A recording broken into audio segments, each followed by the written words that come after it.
Hello everyone, welcome back to the channel.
Okay, so those who have joined, they can answer these questions. Okay, can a dictionary have duplicate keys? Yes or no?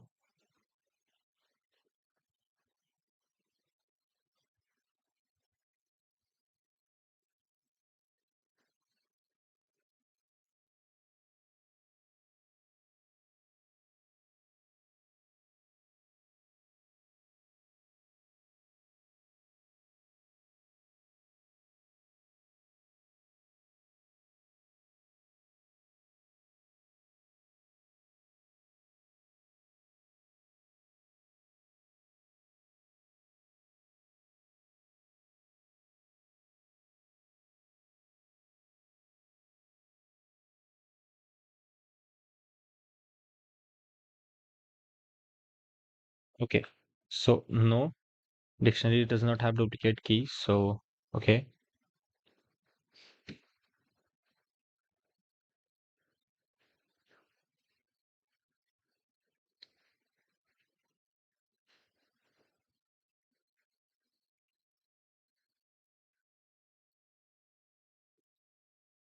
okay. Now, guys, your next question is, can dictionary keys be mutable types like lists? So, particularly, the question targets the dictionary's keys that can the keys be mutable types like the lists? Yes or no? Hi, Param projects. Hi.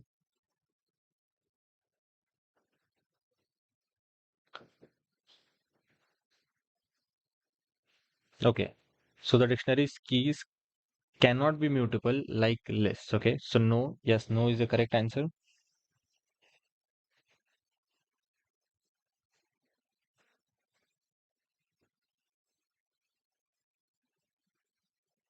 Now, give me the answer of this question. Is the dictionary ordered in Python 3.7 and above? Yes or no? Means each dictionary follows order.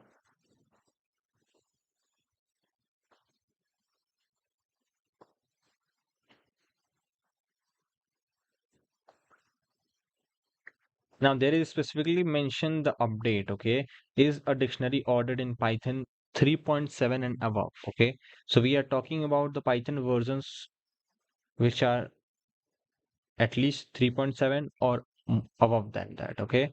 So in those Python versions, is dictionary ordered?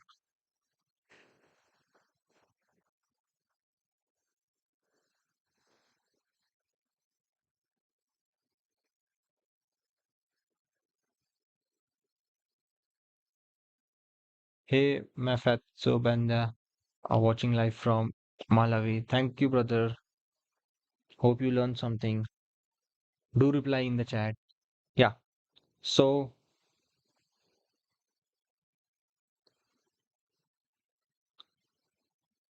Okay, so your answer is yes. Okay, yes, dictionaries follow a order. Okay, in versions 3.7 and above, and that order which is followed is it's basically the order of insertion. Okay, the items in which they are stored, means they are put inside the dictionary, that order means the insertion order is followed. Okay.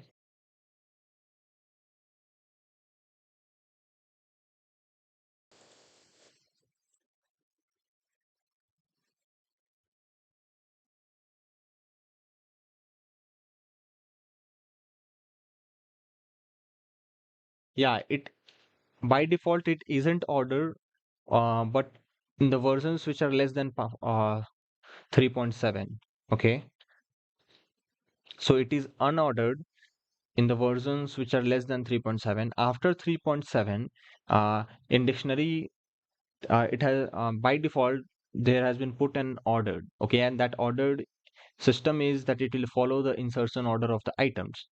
So the first item, if it is inserted at the first place, so that is the first, okay, and then so on the next items will be put at the end.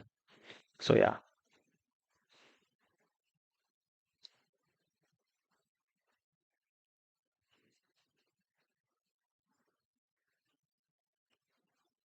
Okay guys, next question is, can you access dictionary values using index like d square braces 0?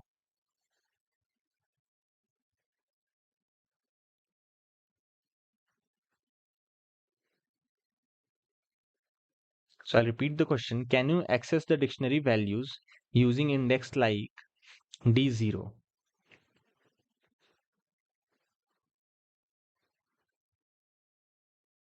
Yes or no?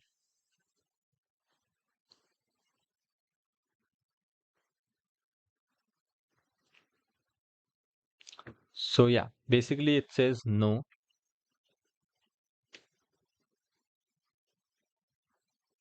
Okay, it's okay, brother. So yeah, no, we cannot access the dictionary values. Royal Mahi Whitey, yes. No, actually, those who have said no, that is the correct answer. That you cannot access dictionary values using index because indexing is not present. Okay, indexing is not present. So because of that, you have to write inside the D the key name. Okay, inside the square braces, you have to write the key name.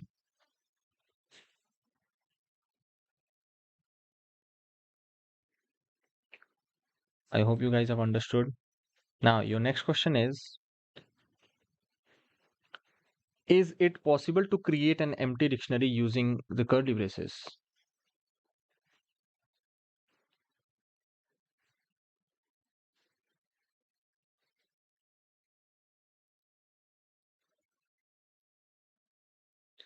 Arif Fazal.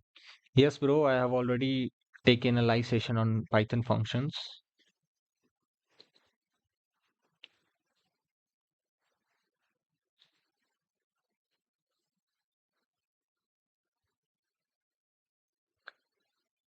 Rohil Mahi Whitey, can you teach in Hindi, sir, please? Guys, if you want me to teach Python in Hindi, so do what? Just make sure to comment Hindi in the chat, okay? And if there will be more than 10 to 15 people who want me to make you guys learn Python in Hindi, so I'll schedule a next live session of Python from the very beginning in Hindi, okay? So, yeah, okay. Yes, so people are, yes is the correct option. It is possible to create an empty dictionary using the curly braces, okay? So, yes. Okay, guys. The next question is, can dictionary values be of different types like integer, string, list, okay, boolean, etc.? So, yes or no? Okay, values. We are talking about the values.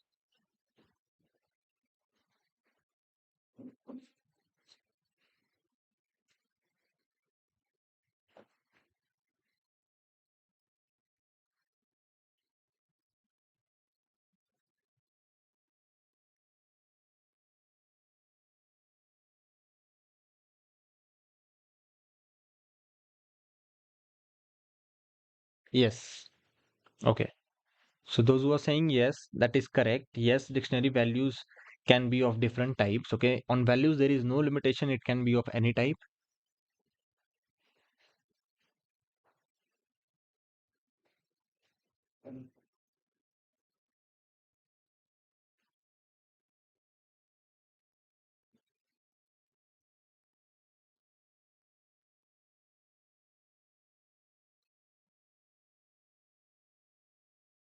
My pet so banda. We don't get Hindi like I am from. Yeah, bro. I can understand. This live session will be continued in English only. Okay, I'll continue it in English. Those who especially want in Hindi.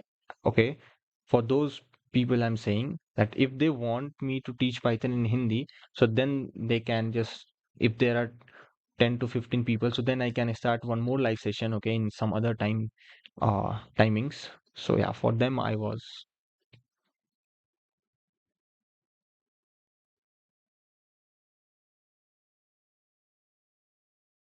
Okay, Arif Faisal, we can explore it. Let's do what? Can you wait a little bit? Let me just finish the Python dictionaries, and after that, in the end, I'll just show you the Python functions, okay? Because people are here for Python dictionaries, okay? So if you can wait, just wait it. We'll finish it, and then at the end, I'll explain you, okay? Yeah. So most of the people has replied yes. Can the dictionary values be of different types? So yeah, yes. Okay. Let's us move to the next question. Does the dot get method raise an error if the key does not exist? So if we are using the, yeah, okay, brother. Okay, Arif Faisal. Yeah. So guys, the question is, when we use the get method to retrieve the values, okay? So when the key is not present, so then does this get method gives us an or raises an key error or any type of error?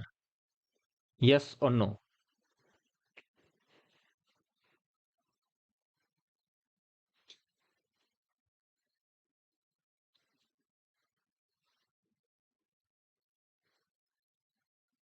Yeah. Okay. One person has replied. Oh yeah. Okay. No, not at all. Yes. No. It does not give raises an error. Okay. That's good.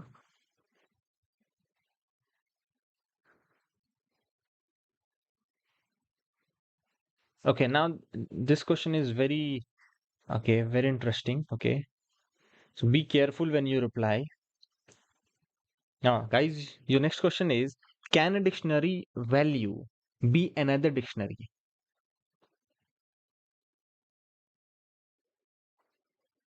Yeah, okay. Thanks, Subham. Now, guys, those who have understand the question that can a dictionary value be another dictionary?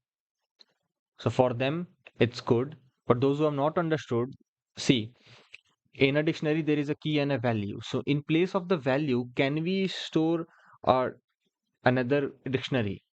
Can we do that?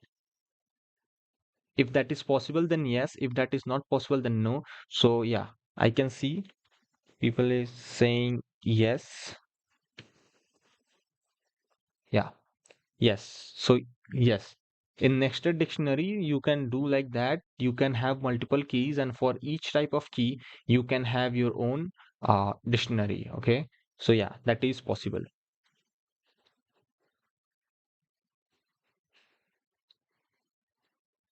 Okay, guys. Your next question is interrelated with different topic. Okay. Is it allowed to use a tuple as a dictionary key?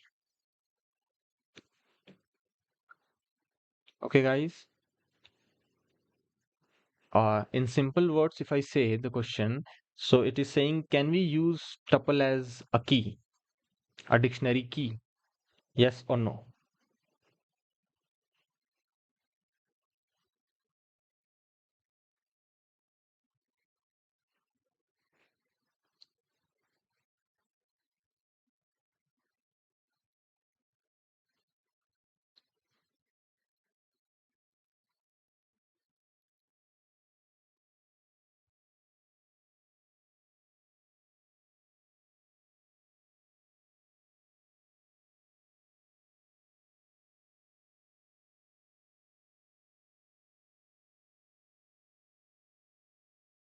Okay. No, tuple is not hashable. But tuples are immutable in nature. Means once a tuple is created, it cannot be uh, changed. So if you have unique tuples, okay, if you have unique tuples, so then you can do so. So the answer will be yes, that it is allowed to use a tuple as a dictionary key, but only condition is that tuple should be unique. Okay, means the key should be unique in nature. Then only.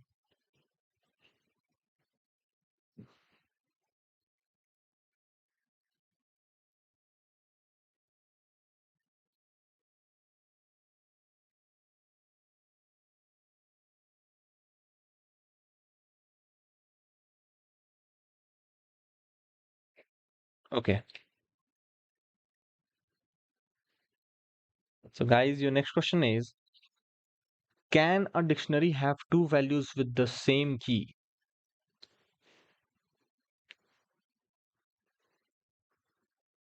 So guys, your next question is, can a dictionary have two values with the same key? Yes or no?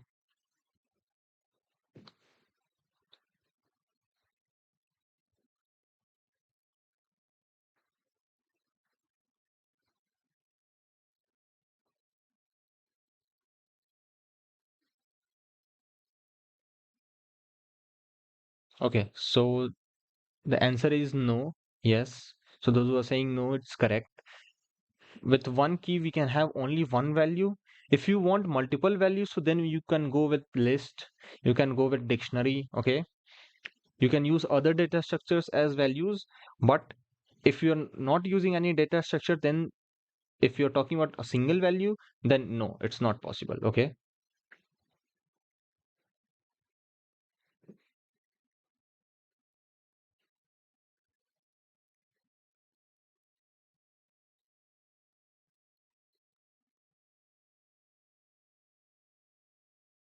Yeah, those who are saying no, it's correct.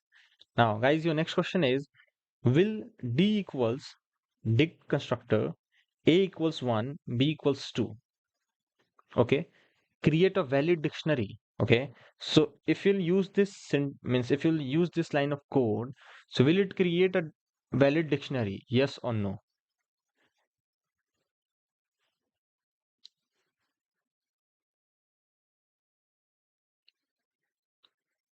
So basically it says yes. Yeah, obviously it is yes.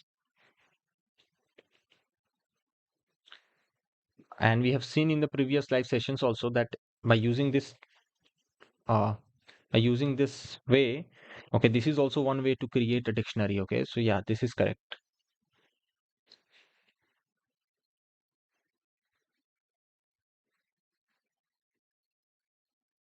Okay, one more small logic question. Okay, it is very small topic question, but it's very useful. Okay, there are many people who does not give that much attention to these types of questions, but they are actually very useful. Is it necessary to use quotation marks around string keys? So suppose if we have keys, okay, and in that keys are of string type. So do we need to use it, the quotation thing? Means we have to put the string inside the quotation, or it can be single quotation or double quotation, anything. But is it necessary? Yes or no?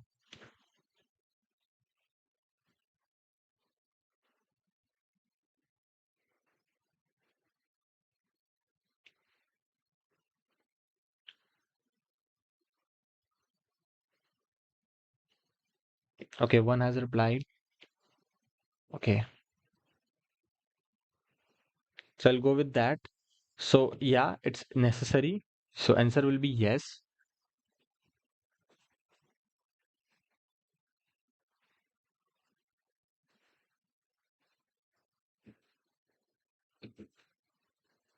Yes. So swarming saying that yes, without that it will look for variables and will throw an error if does not find that particular variable. Yeah, obviously is correct. Okay.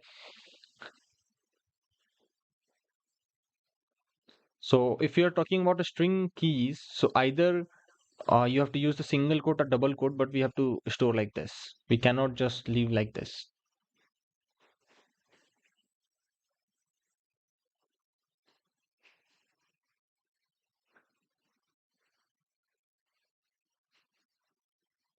Okay, guys.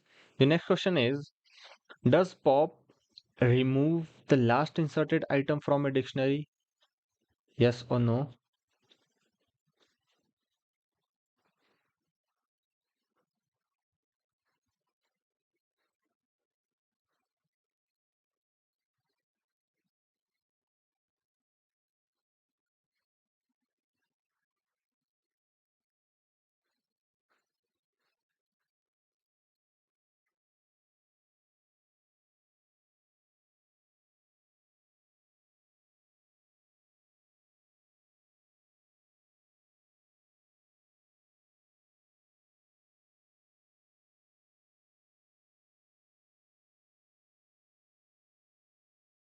Okay. Does pop remove the last inserted item from a dictionary? Okay. One is saying yes.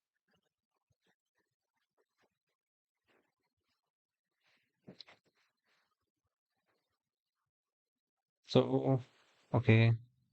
Yeah. One has said no. So actually the answer will be no, because there is one method called as pop item that removes the last inserted item. But before the update of Python 3.7, in before the versions 3.7, the pop item was removing any random value, but after that it removes the last inserted item. So pop item is the method which removes the last inserted item. Pop removes the uh, items with a specified key. Okay, so for this the answer will be no.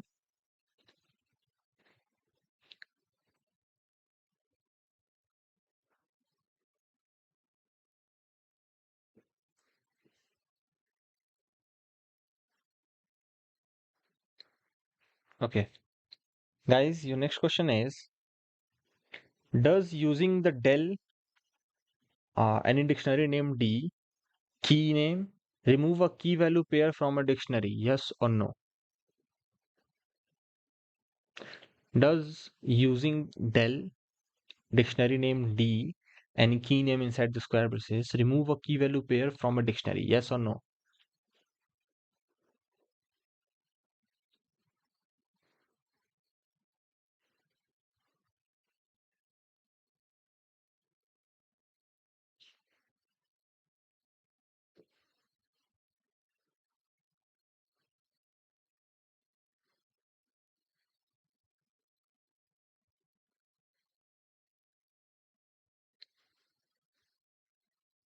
Yes. Okay, one has replied yes.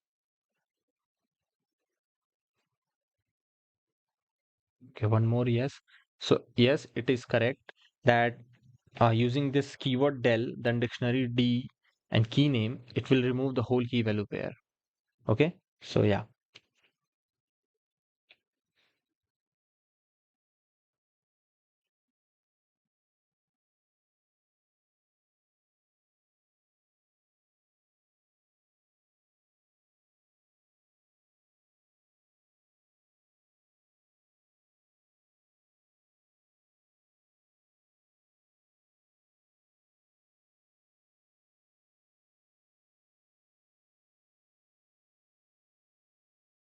Okay, guys.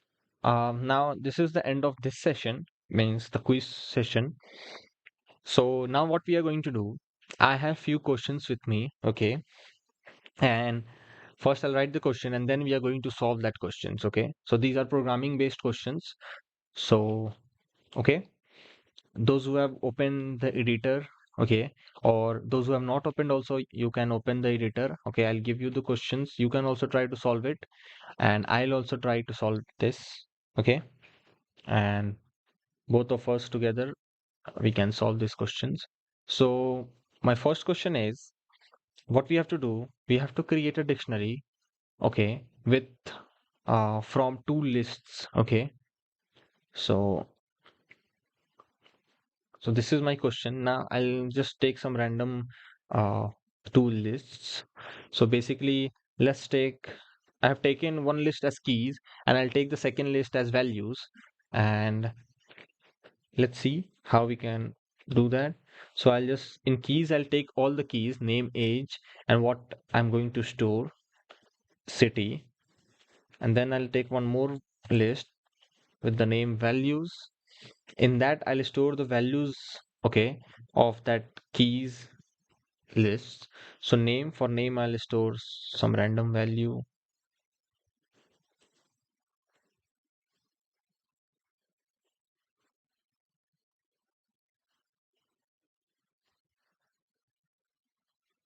Okay, now we have the two keys with us. Yes. Now what we can do, we have to create a dictionary from these two lists whose names are keys and values. So let's see how we can do that. So it's very simple. If you guys remember the dict constructor, okay, or you can say the dict function. If you remember this, you have to use this, okay. Now, the next thing is that we have to use a concept like something which combines two lists together, okay. So for that, we have one function called as zip. So those who know zip, good, they will understand. Those who don't know, so first let me just explain you this example, and then I'll just give you a brief of what is zip. So now you will see you have successfully created a dictionary with the two given uh, lists, okay, using the zip function and using the dictionary constructor. So I hope you guys have understood. Okay. Now, guys, let me know in the chat that if you guys know about the zip function, because if I remember, I think whenever I was uh, teaching the list, I think I have missed this function. So if I have not missed this, and any of you guys who have learned zip function from me in any of the live sessions, so you can just let me know by saying yes or no. Okay. Or if you have not understood also at that time, so you can say no, so that I can repeat it again. If you guys want it, just quickly let me know, okay.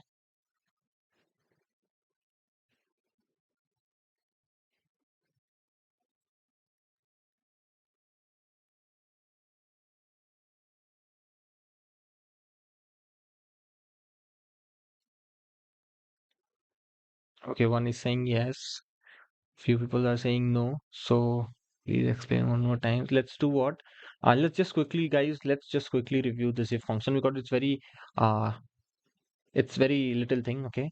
So see, zip function. So use of this function is that this function takes two or more iterables, okay, and it returns an iterator of tuples. And the main part of the will stop at the shortest iterable. It means, suppose, uh, first of all, the syntax will look like this. This is the zip function. Inside this, you can give your iterable 1, then you can give iterable 2, then you can give one more iterable, and so on. You can give, means it takes two or more than two iterables, okay. Now it returns an iterator of tuples, okay. And then it will stop, the main thing is that it will stop at the shortest iterable. It means what? It means basically, suppose if I'll take this example, okay, if I'll take these two list examples, so we have keys with us, we have values with us, and in the keys, as you can see, let's say we don't have city with us, okay, we have only name and age, but in the values we have Alice, 25, and New York, okay, and let's now execute this. So now you will see name Alice, age 25, and then for New York there is no key, so that's why it has been stopped at age only. So that is the meaning of that. So from all the iterables, if any iterable will fall short, means if any iterable has less item in comparison to other one, so uh, the zip function will stop at that time only. Okay, so that is the thing. I hope you guys have understood now. So this is the main thing about the zip.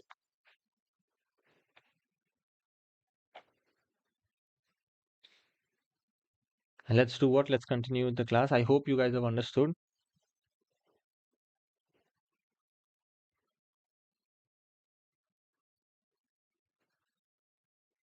Okay. Now guys, the next question is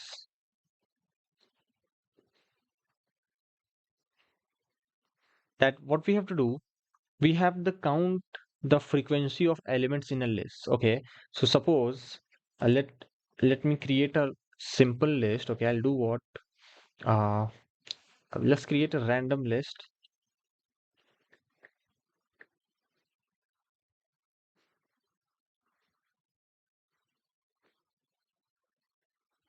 So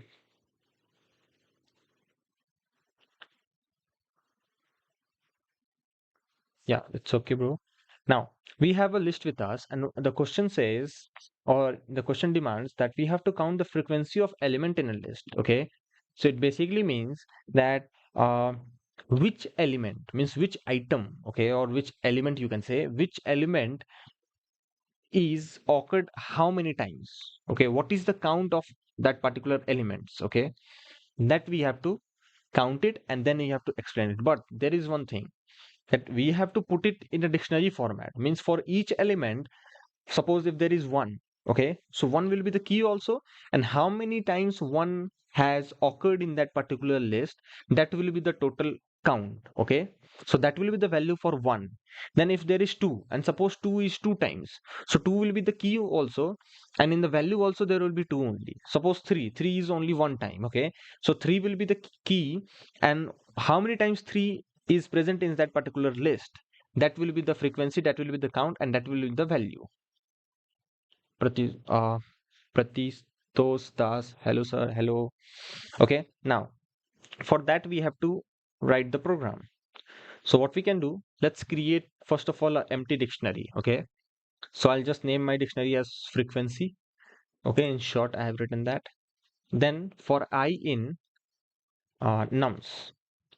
So I is our loop variable and nums is our list name. So we have started a loop. Then what we want, we'll do what? Frequency is our dictionary name. So we'll put the I in it. Okay. So frequency, we are accessing the what we are making it, we are just iterating over our list, and then in the dictionary, we are taking the dictionary, we are assigning I to it. It means each item will now what will become the key of that, what key of that dictionary. Okay, and in the value, now what we are going to do, again we'll do this get. Okay, so fric is our dictionary, so we can use dot get method. And in this dot get method, what we'll do, we'll take I, by default we'll take 0, and then we'll do plus 1. Okay, so in dictionaries, let me first print the value. Okay, then I'll explain you, then you guys will understand more quickly. Okay, so the value will look like this. Okay, 1, then how many times 1 has occurred? 4 times. Then there is 2. 2 how many times? 2 times. 3 is 1 time. 4 is 3 times. 5 is 5 times. And 6 is 1 time. Okay, now let's discuss what is happening in this line. I hope only this line will be confusing you guys, because this line is very easy. You have to just iterate. We are iterating over the list nums. Okay, but in this line, first of all, what we are doing, we are putting this current item. Okay, current value of that loop. So I is what? It is a loop variable. Each time it is going to give you the current value. So the current value will do what? We have initialized is like we are accessing the list key. Okay, so that's why fric square braces I. Then we are assigning it to what? We are assigning it to frequency. Then we are using the get method. Now everyone knows what is the use of the get method. Yeah. Then we are putting the I. Okay, the key there. This key will do what? If the key is present, so it is going to give you the value. If it is not present, so by default it will assign it with 0. And then each time, means suppose for 1, let's talk about 1. So at first time we have 1, so 1 is there. Here is also 1. 1 will be stored there. Okay, and the value will be for 1 will be, if 1 is found, then very nice. If 1 is not found, then by default the value will be 0, but 1 is there, so because of that it will be. Okay, and at the end we are doing plus 1, so by default the value is 0, but adding plus 1 becomes here 1. so on it will be continued, and when one again it will come, so again when at this place when the current value will again be 1, so what is going to happen, uh, this will be 1, this will be also 1. In dictionary, if we have duplicate keys coming, okay, because keys are always unique, that we know, that we have seen in the starting of Python dictionary, that keys are unique, okay. So if we have again a duplicate key, so what is going to happen, basically in dictionaries if we found the same key again, then the value is updated, okay, then the value is updated with the last key which has occurred with the same name, okay. So if uh, so again one is coming, so one will be get added again, and so on it will be uh, till this one it will be adding one again and again, and at the end the value will be 4. Okay, so I hope you guys have understood this. If I'll show you one example, so let me just show you an example, then it will be more clear for you guys. Let me do what?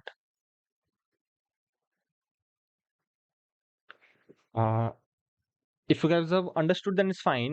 Let me just briefly give you a more simple example, so it will be more clear for you guys. Okay, let's say we have a car of brand, uh, let's say Toyota,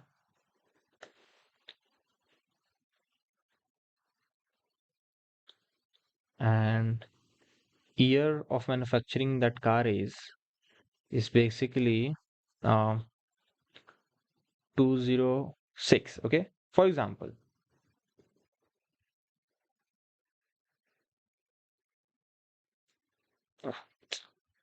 colon should be there and I'm using a yeah.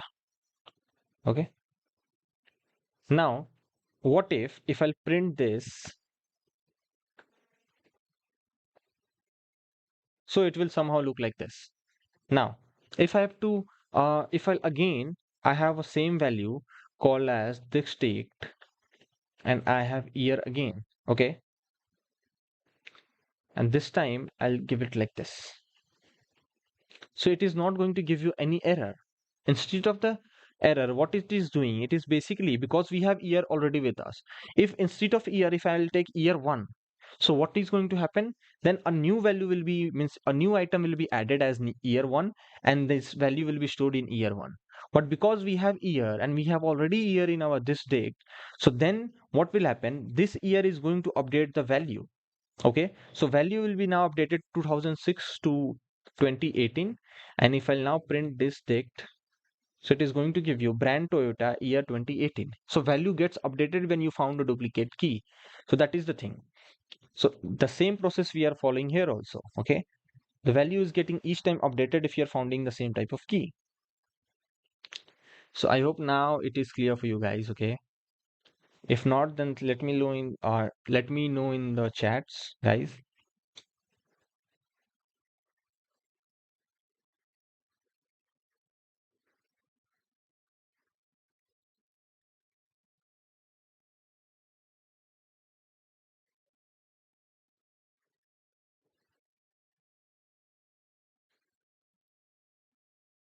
Okay, yeah. Okay, clear, sir. Yeah. Now, the next question is what we have to do. We have to merge two dictionaries now. Okay. We have to merge two dictionaries together.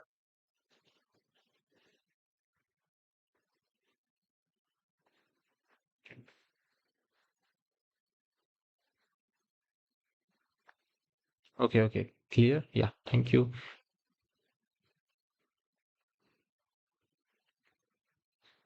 So, guys, your next question is, let's see, we have to merge two dicts, okay, dictionaries.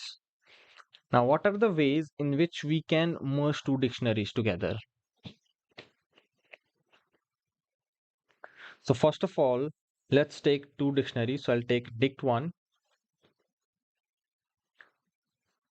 A1, then let's take B2. This is my first dictionary. Then dict2,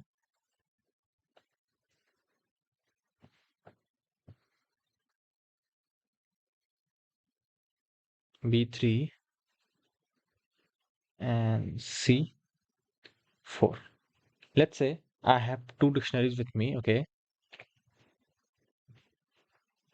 I have two dictionaries with me. Now, what I have to do? Now I have to merge these two dictionaries. Now, there are multiple ways of merging, okay? There is a method also that we can use, okay? Then there is unpacking also that we can do. Yes, there is one unpacking way also that we can do to merge the dictionary. Or what we can do, there is dictionary comprehension also that we can use, and there are more ways that there are multiple ways clearly, okay, but we will use the common ones that we can use, okay. So first of all, if you remember, in when we were learning sets, so there were some set operations, that were some mathematical set operations. In that, there was the pipe operator, okay, for union. Then there was and operator, the ampersand sign symbol for doing the intersection. So that pipe operator, we are going to use it over here, okay? So let's see how we can do that. So for that, we'll need to create a object called as merged, okay, or whatever name you want to take. Then you have to take the name of the first dictionary, then the pipe operator, okay, and then the second dictionary. And then you have to print merged, okay? So now you will see A1, B3, C4. But one more thing is there. There is difference in the value A1, B2, and in dict2 there was B3 and C4, but we are getting to see only A1, B3, and C4. So the same concept, the updation of key that I have already told you in the previous example also, that if in dictionary we'll get the same type of key, so what happens? The value gets updated. If we are, because keys are always unique, so we can't have a key with uh, same name. So we can't have two or three keys with same name. If you are getting same name, so the value will be updated. Same thing is happening here also. First A1 value was putted, then B2 was putted, but then it got again B, means again it got a key B, a string B character, and the value was 3 this time. So 3 got updated. So the value from 2 it's updated to 3, and for C it is a unique value, so C4. Okay. So that happened here. So basically we were doing unions on the two dictionaries and it worked correctly. Okay. Uh, okay. Then there is now one more thing with this pipe operator is that this can be done only in the versions of Python greater than 3.9. Okay, which are 3.9 or above. And then there is this one more way using the update method. So that is also there. So for that, wait, what we have to do, we have to again copy this. And for this, we have to use dict1 dot update dict2, just like how we are updating or adding the keys, okay, keys and values, same technique. Here already we have with us the dictionary, okay.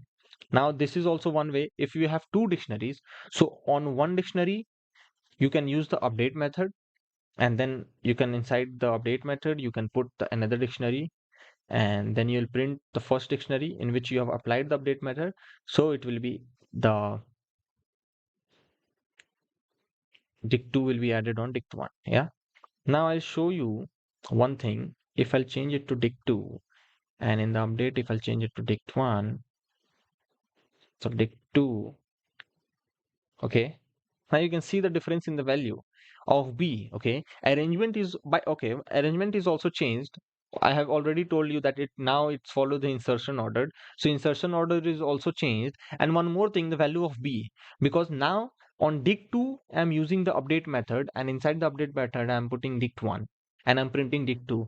So now if you'll uh, think like that, that now on dict2, we are adding dict1.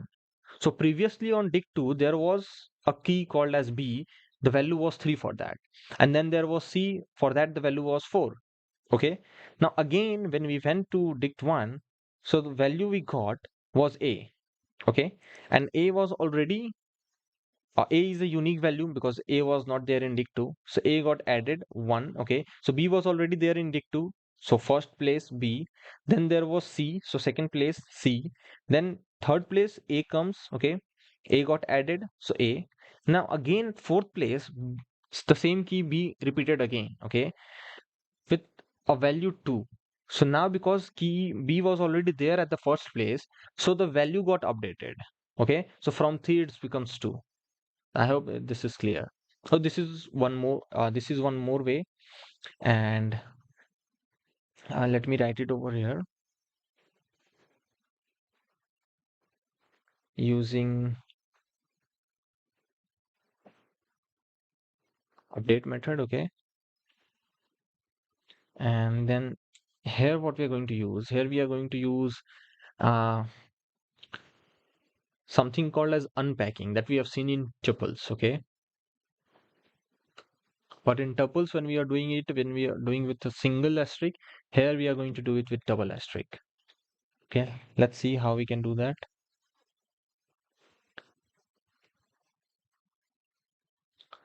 Let me create merged one because I've already created merged. So merged one, I'll take the dictionary, okay, the curly braces, and simply I will use the double asterisk dict one and then double asterisk dict two, and let me just print merged one.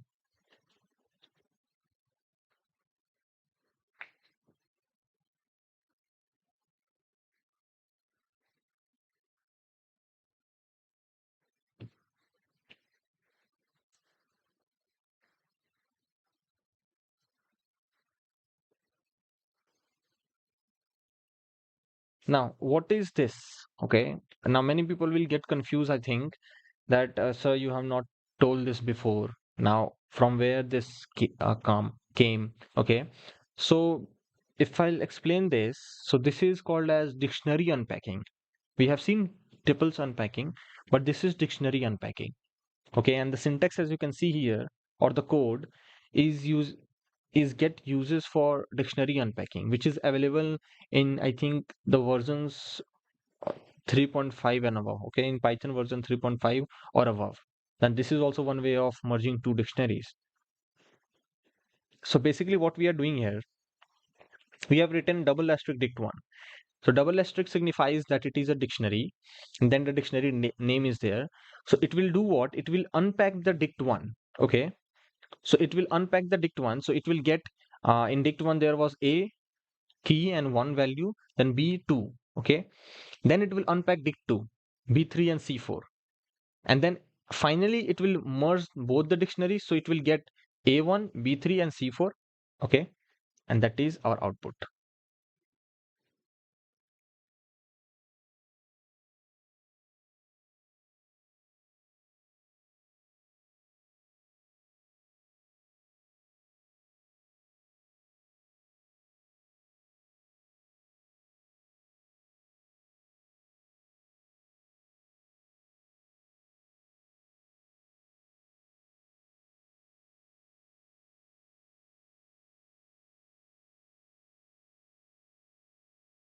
Now let's move to the next question. That is okay.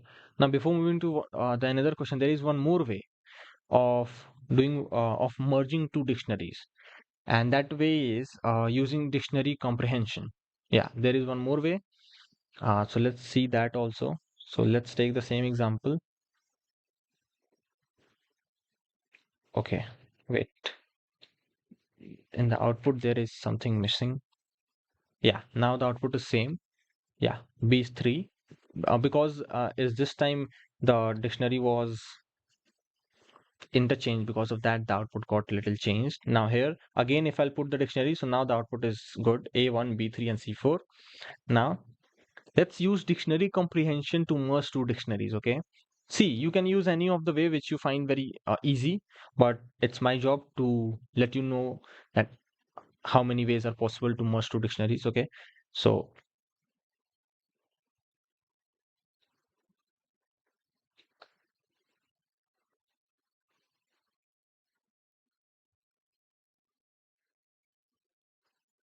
Now we have two dictionaries with us. Let's create an object merge two because we have already merged and merged one.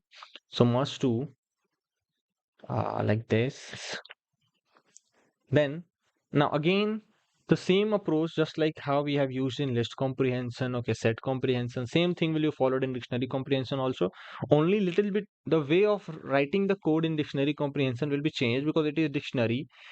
It is worked in key value pairs. So yeah, that will be changed, or else everything will remain same. So let's say what we want as the output. So we want a simple dictionary. So that's why we've taken the key colon value. Now, what operation we are going to do, that is the main thing. So we'll take for D in, okay, means for dictionary in, okay, and then in square braces, we'll take dict1, then we'll take dict2, and now we'll start a nested loop, okay. One more for K, comma V in D dot items, okay.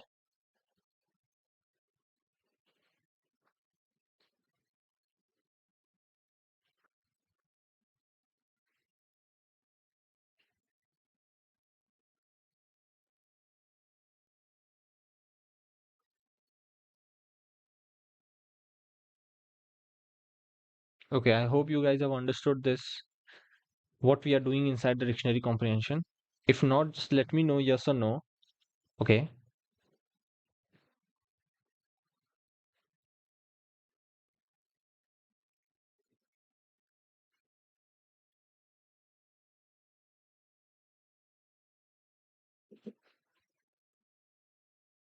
Guys, just let me know if you have understood this dictionary comprehension one to add to dictionaries or not. Okay. I hope this is very easy. So,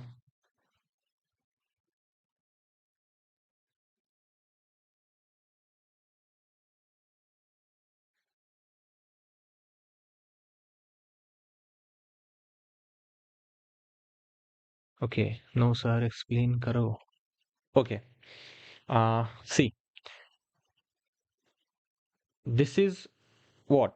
Okay. As you can see, we have two dictionaries with us, dict1 and dict2. And what we are doing in this, we have put inside a list. Okay. So now this will means this particular structure will somehow look like this. Okay, square braces, and in dict1 this was the value, so let's put this, then comma, and then dict2 this was the value. Okay,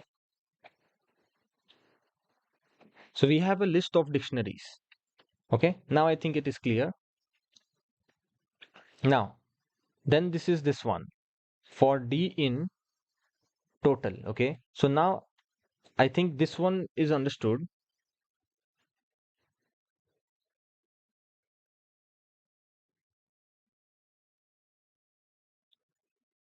Yeah, Sarah Papa, I'm explaining that only. Okay, so this structure which I've written, which is called as list of dictionaries, okay, that is this. Now our dictionary will look like this. Then the whole structure, the loop, how the loop is working, okay. Now for D in dict1 and dict2, suppose we have a list with us. In that list we have two elements, and those elements are, one element is a dictionary and another element is also a dictionary only. Okay, so those elements are a dictionary. Okay, and we are started a loop on what, on a list.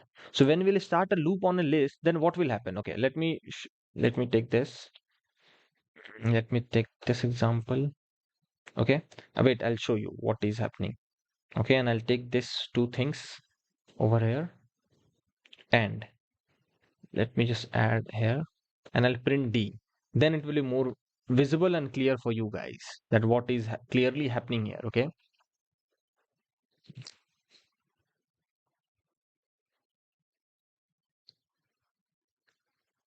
now as you can see in the output, okay, what happened here, we just iterated over the two lists, dict1 and dict2. That is happening in same thing will happen here also. For D in square braces, dict1 comma dict2 will basically first iterate on dict1 and then dict2. Okay, then the third step is this one. When we have iterated successfully on the list, so now we will iterate over the items present inside each dictionary. Okay. So as you can see, now we have dict1 and dict2 simultaneously with us. Okay. So first, for dict1, what will happen? It is going to iterate over. Uh, okay. Let me just again put this thing over here. Okay. For k comma v in d dot items, and I'll print both for you guys. I'll print. Let me use this k colon and v. Now let's now see the output. A1, B2, B3, and C4. Now we have iterated over all the items together. Okay. So this is happening. So this is somehow what is still now happening when we have used the nested loop. Because D was basically, what is D? D at the end, D becomes a dictionary only. So because D is a dictionary, so on D we can apply the items method also.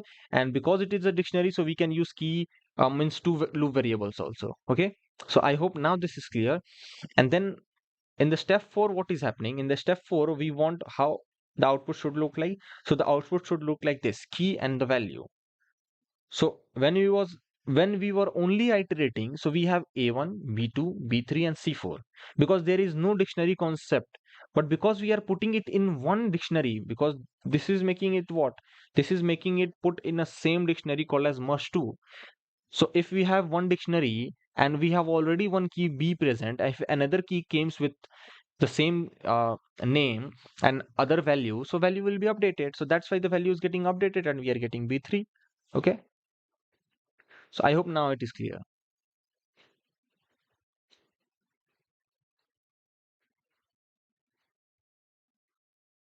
Okay. So yeah, that is the thing.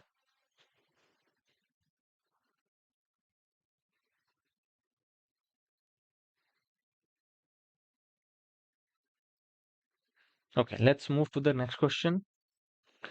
That is how to sort dictionary by keys. Okay. How to sort dictionary by keys. So let's take a dictionary first and then only we can sort it.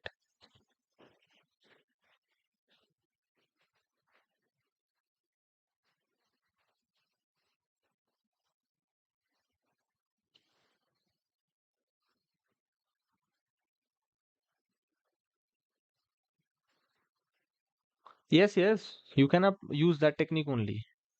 Uh, Benda, you can use the first technique also. If you are finding this technique little bit tougher, and if you are in your initial stage, so you can go with this one. Okay, the update method. See, all the four techniques, how many techniques we have seen? One, two, three, and four. All the four techniques are doing the same thing. Okay, are doing same thing. I just I just told you guys that these are the ways you can perform merging operation on two dictionaries. Now it's upon you that which technique you want to use. Okay, it's upon you guys. All the techniques are correct. Okay, okay, guys. Okay, I hope it is clear. Thank you. Now, short dictionaries by keys. So let's take a random dictionary first, then only we can sort it. So let's say we have B and B2, C1 and A3. Okay. So we have a dictionary with items B2, C1, A3. Okay. And we have to do what? We have to sort the dictionary by keys. Okay. Remember this thing by keys. Okay. So let's do what? Let's create a sorted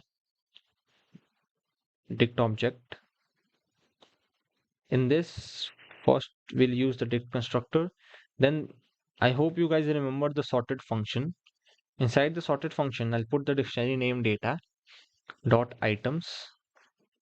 Okay. And let's print.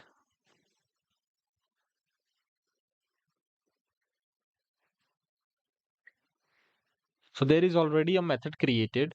Okay. The method name is sorted. Okay. And inside the sorted, we just put our dictionary. This sorted returns an iterable.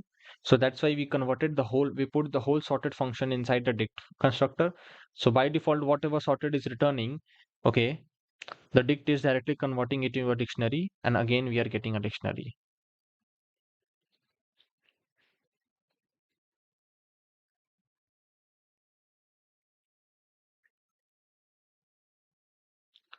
Now, I'll slightly change the question, okay? Short dictionary. The question will be same, everything will be same, the technique will be also same only. I'll just slightly change it. Earlier the question was sort dictionary by keys. Now the question is sort dictionary by values. Okay? Sort dictionary by values. So if you want to take the same key, you can take the same key. So let's take this key only, or this dictionary only. Okay. Let's create sorted. Okay. Everything will be same. There will be little slight changes that I'll tell you, which will be made inside the sorted function. Okay. Till here you have to write as it is. Okay. Data dot items. Now, then there is this sorted function takes basically two parameters. One, it takes the iterable name. Second, it takes key. Okay. And inside the key, you can put a function also. Okay. Inside a key, you can put a function also. So based on that function, it will start the sorting. Okay. And this key parameter, which is inside the sorted, is basically optional. So if you want to use it, you can use it.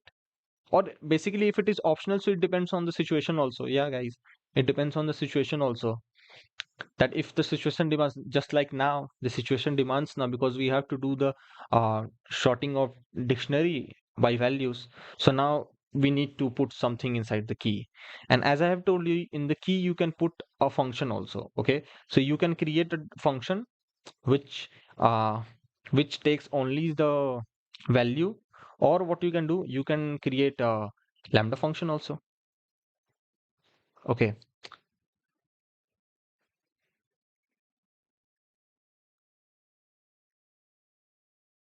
Okay, Shubham is saying we saw about doing an amazing. Thank you, bro. Thank you. Okay. Now, in the key, what we are going to do, in the key, basically, we can put a function. So you can create a normal function also. Okay. And you can put the name of the function. That will also work. Or if you remember, we have discussed about the lambda functions. So lambda functions are for this purposes only. Okay. Because here we need a function which it's not necessary that that function will be used again and again.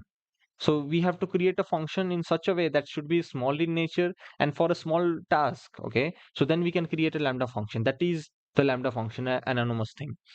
So lambda, I hope everyone knows how to create a lambda function because we have already discussed it. So yeah, lambda, then the parameter x. X is what? X is the key, or X is the dictionary item name.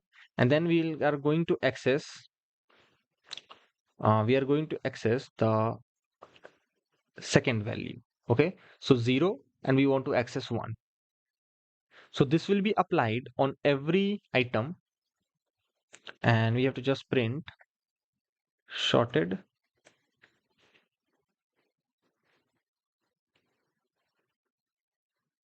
So output will somehow look like this: C1, B2, and A3. Now the sorting has been done based on what? Based on the values. So 1, 2, 3. So based on values, it is correct. It is in clear order: 1, then 2, and then 3. Okay. So this is how you can do sorting. Okay. By using values in a dictionary. Okay. You have to just put a lambda function. Okay. In the key inside the sorted function. And there are okay, one more thing, guys. There are more functions like this, because there are, I think there is min also, there is max also. So on min and max also we can apply this key. Okay. In the further questions we'll see that also. Okay. So yeah, that is also one more thing.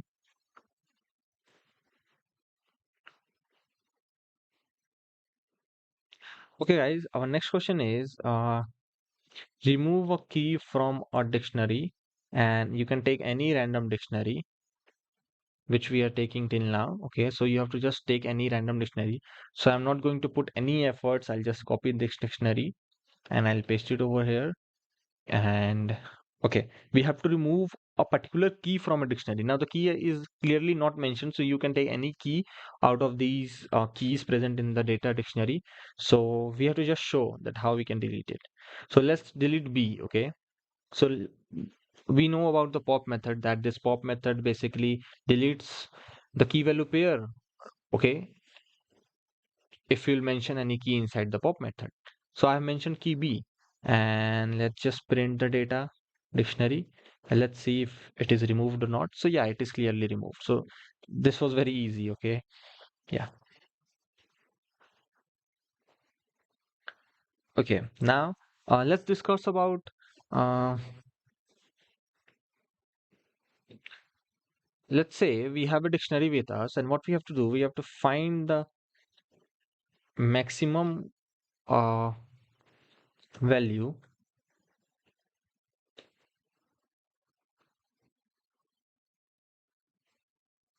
So basically, the question will be find the key which has the maximum value. Okay, so this can be the question. Okay, and what we are going to do, I'll take this dictionary only, but I'll make some little changes. I'll increase the C value to 15.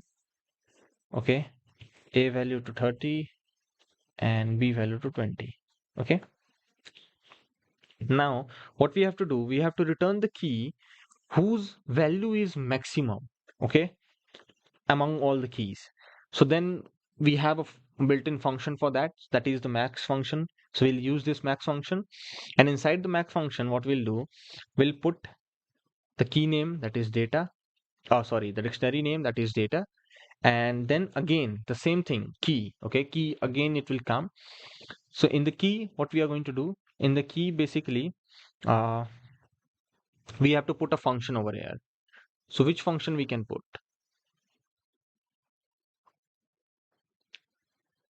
So now we know that we have a function called as get that returns what, that gives us the value. Okay, so in the key we are going to use that only. So we'll put data, the dictionary name, and because data is a dictionary, so it methods can also be applied dot get. Okay, and let's print the max key.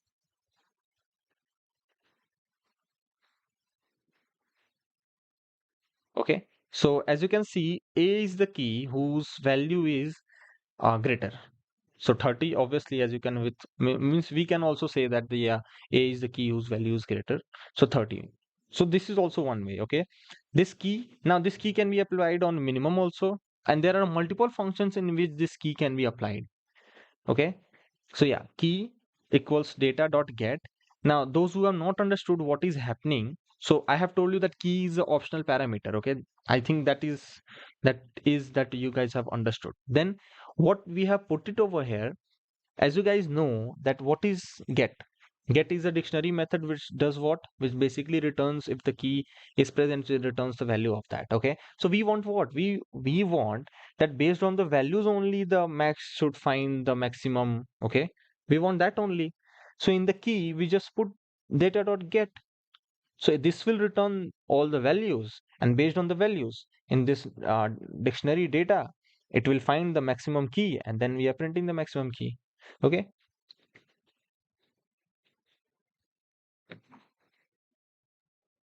thank you, bro. Thank you, Mbappe. Oh, sorry. Thank you, Benda. Okay, so this was your question, and this was the solution of your question. Uh, okay, guys. Next question is, let's say, mm, we can take a question to convert a string to a dictionary of characters. So what we have to do, we have to convert a string to dictionary of character counts. So those who have understood, it's good. Those who have not understood, so in this, the same thing, like the frequency count, which we have seen in one of the questions, I guess. in the first question or the second question. Yeah, in this one, how we have counted the frequency of elements of a list. Same thing we are going to do it over here also. Only difference is there we were talking about the elements of list. Here we'll talk about the sequence of characters, about the characters of a string. Okay. So string is what? String is also a type of sequence in Python. It is a sequence of characters. Okay. So we know that it is also a sequence of characters. So let's take any random, let's take banana. Okay. And let's create a variable char count, and this char count will create an empty list. Now again, what we have done at that time, we have started the loop. We will start the loop again. So for character in S is the string name. Again, at that time, what we have done at that time in the means in the frequency dictionary, we have put the loop variable I. Again, we'll do what? Will put the loop variable ch. So our dictionary name is char count square braces ch and equals char count dot get.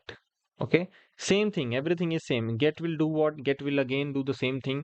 If the key is present, returns the value. If key is not present, it will do what? It will by default put 0 and plus 1 will give it over here. Okay, and then everything is same, nothing has been changed. Only it is a string. At that time it was what? It at that time it was a element of a list. Okay, and okay, so b is only one time, a is three times, and n is two times. Hello, brother. Hello, hello. Yeah. So this was one of the question. Uh, let's move to the next question. I hope you guys have understood. Actually, it is same. So there is nothing special about this question. It was a string that was a list.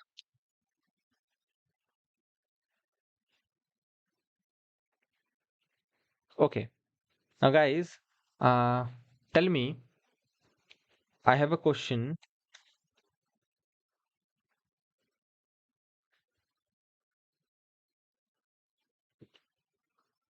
We have to check that if two dictionaries are equal or not. Okay. So suppose, uh,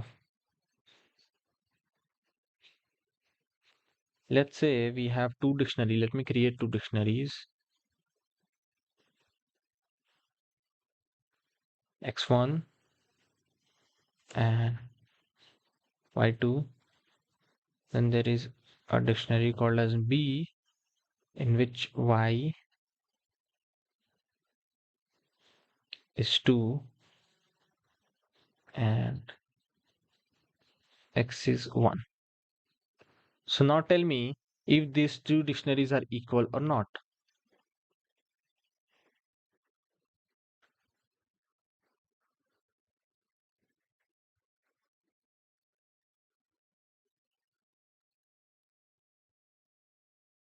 So you guys have to reply it, okay? Okay, you guys are saying yes, it is equal.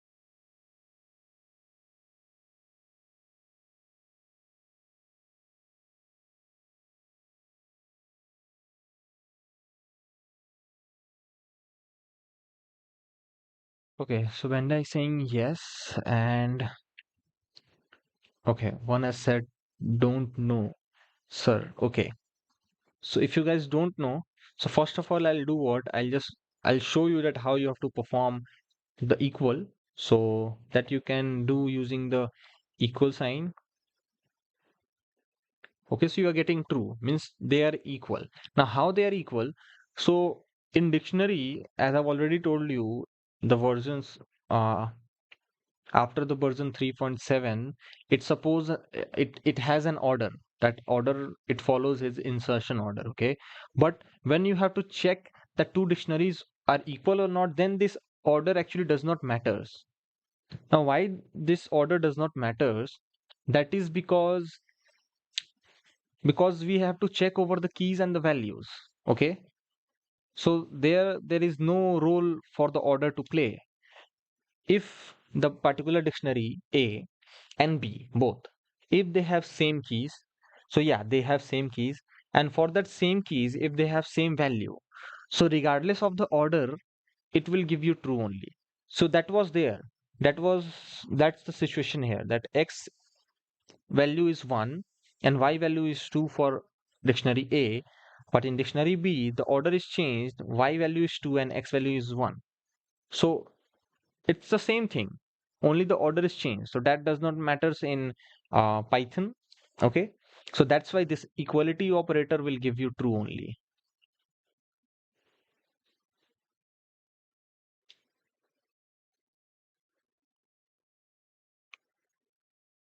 Okay, brother? Yeah. I love the nested ones. I used to know the first one. I just need to apply more of nested. Okay. Uh, in our upcoming examples, let's see. I think we'll solve some nested questions also. Okay. So stay tuned up. We'll practice some nested questions also.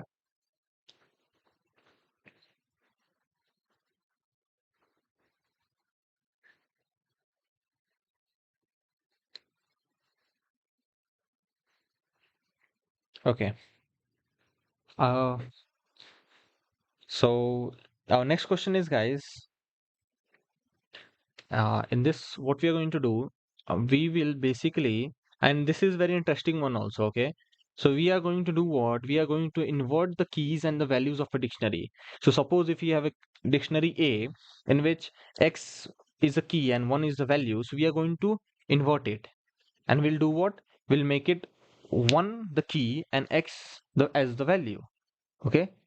So it will be very nice. Let's see how we can do that, okay? And it's very easy also. Okay, we have one super chat, guys, from Ritesh Kumar. Thank you so much for supporting. Yeah, so invert keys and values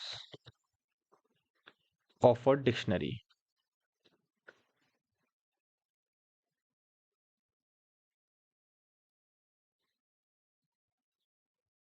I hope, brother, you are learning. Okay, you find this live session useful. Okay, now, guys, let's move back to the topic, that is invert keys and values of a dictionary. So let's say, let's take this example, this dictionary only, A.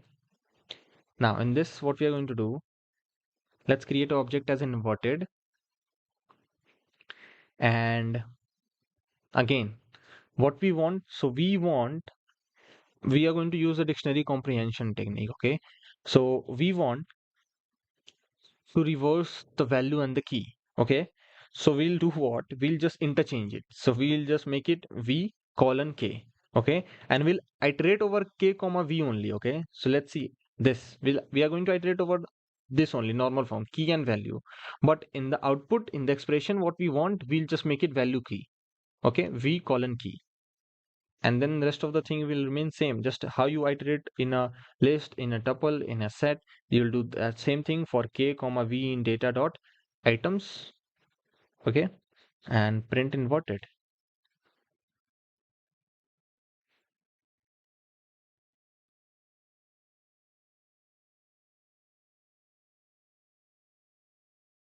So now you will see,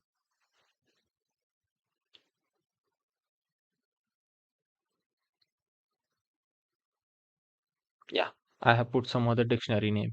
So now as you can see, a dot items, so 1x 2y, okay. Okay, what Jayaprakash, what you,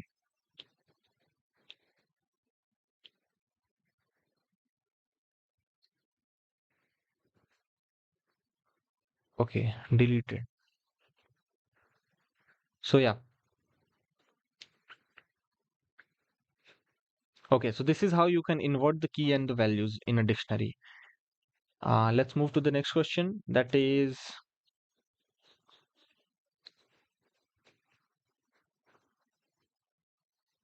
now the next question will be based on, uh, filter. Now we are going to apply some filtering techniques. Okay. So suppose we will have a dictionary with us with some values in it, and we'll do what? We will filter upon some condition. Okay. So let's say, let me just give the question filter dictionary. Okay. So let's create one dictionary called as data, and let's put some values in it, some items in it. So a colon 5, let's take b colon 15,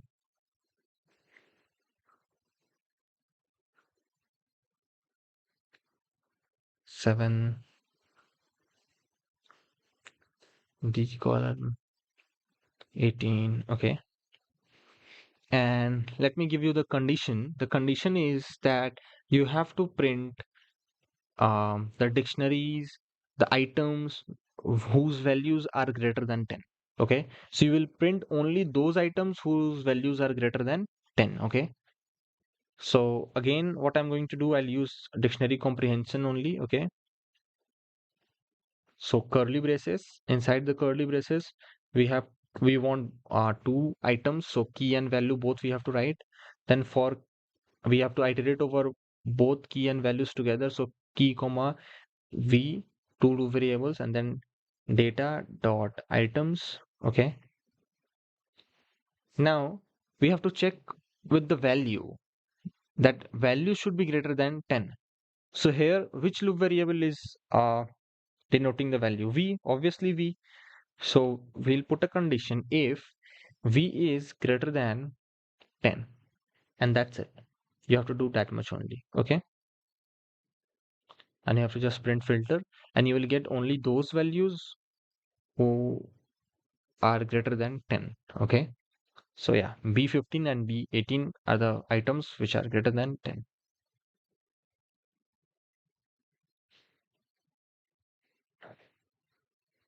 Okay, guys, one more question. That is, we have to add key, but there is a condition only if not present. Okay, only if not present. And I'll give you the key dictionary also. Let's say we have a key as a, value as 1, and now you have to add b5. So now, guys, just tell me the method that will be used to perform this, that it is going to add the key only if the key is not present.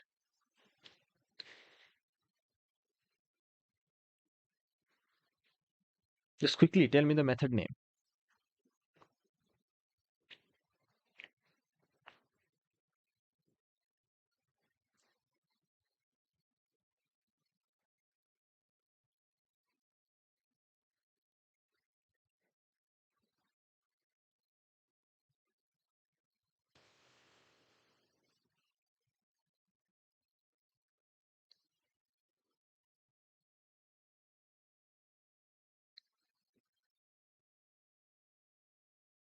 Okay, someone is saying experiencing bad network.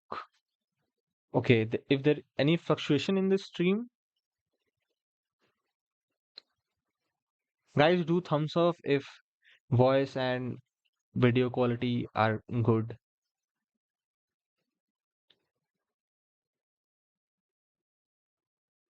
Guys, please do thumbs up. So let me know that if my voice and video quality is clear or not.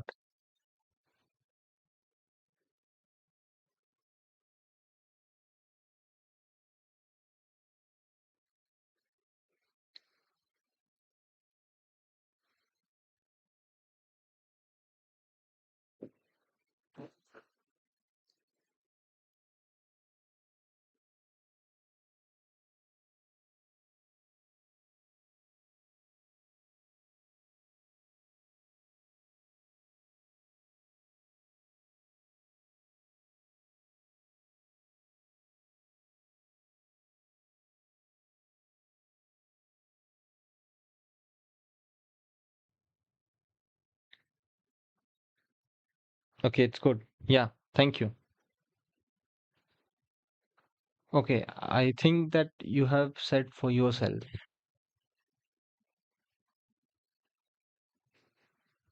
Okay, it's good. Thumbs up. Okay, yeah. Okay. So guys, okay. One has replied also that the method name is set default. Yeah, so set default guys, you can use set default. One has replied dict equals to,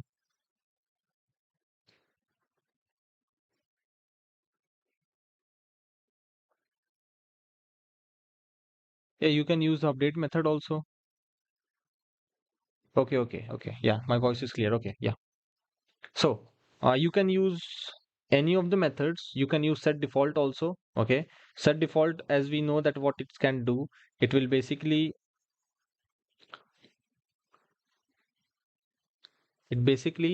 takes the keys, and if that particular key is not present, so it puts a default value.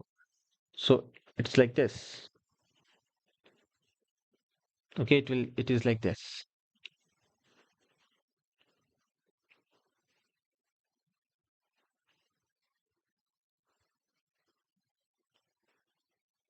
Yes, when the lambda functions we have already seen in one of the live sessions. Okay.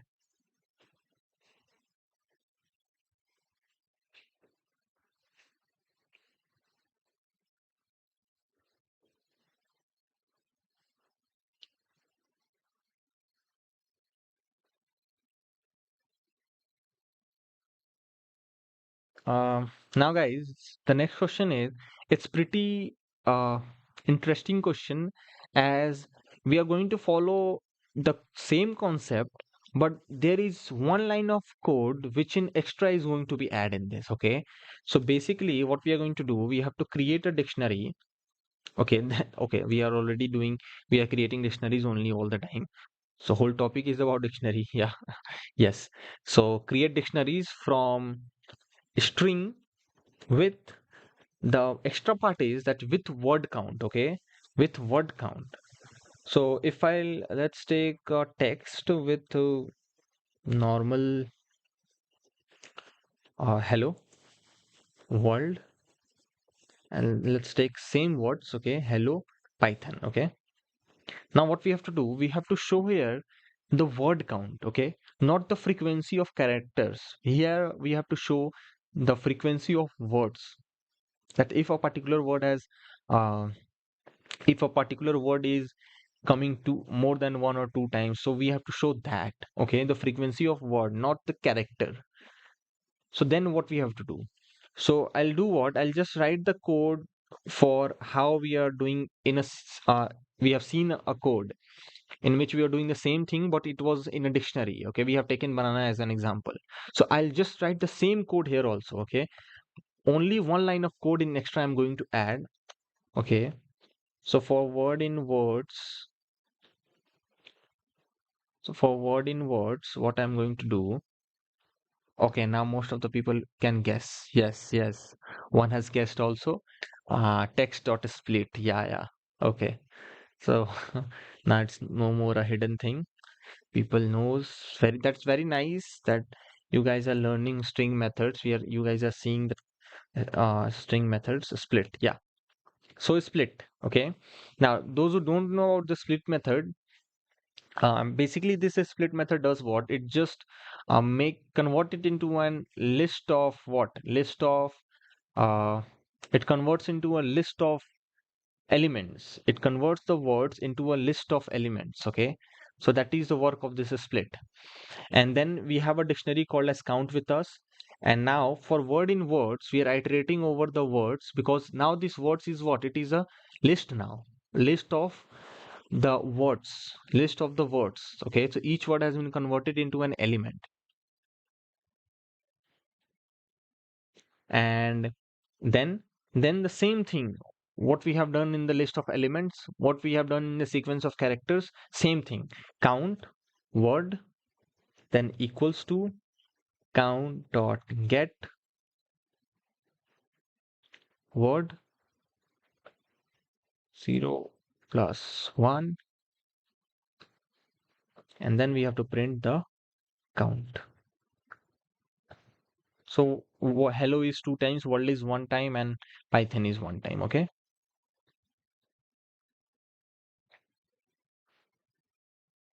Okay, lines lefe. I don't understand the pro user programs.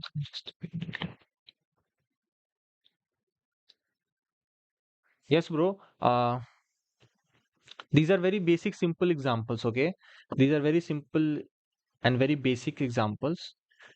Once we'll see all of these things, then only we'll switch to the advanced solving advanced questions. So these are all basics questions. You have to just know about the topics. Just today we are solving questions on Python dictionaries. Okay, so that we have seen in the previous live session. So those who have attended that live session, so for them, if they are not getting the whole thing also, but little they will be understanding that what is happening at least. Okay, so you also just stay tuned and you will be also comfortable with Python. Okay, and then some of the questions will be a little advanced type, but not that much advanced. I'm not going to take that much advanced questions, okay, for now, because this is a basic live session series.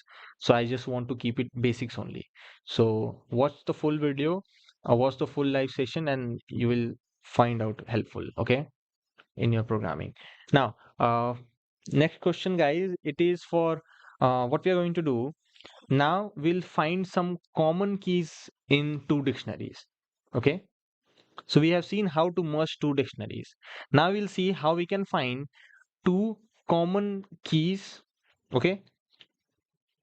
Or not from two, we can find many common keys from two dictionaries. Okay. This is our question. So find common keys. Okay. From multiple dicts. Okay, multiple dictionaries. So let's say, let's take what, let's take, we have one list with us, ab, let me take that. Yeah, okay, and this we will get whole the list as common. Okay, yeah, let's take this dict1 and dict2 example. So now, guys, we have two dictionaries with us. Okay, dict1 and dict2. Now in these two dictionaries, what we have to do, we have to basically find the common keys. Okay, so I'll do what, I'll just create a common keys, okay, object, and in that I'll do what, I'll just take a dot keys and i- the and operator, which is also the ampersand symbol, or which is also called as the intersection, and b dot keys, and we'll print the common keys.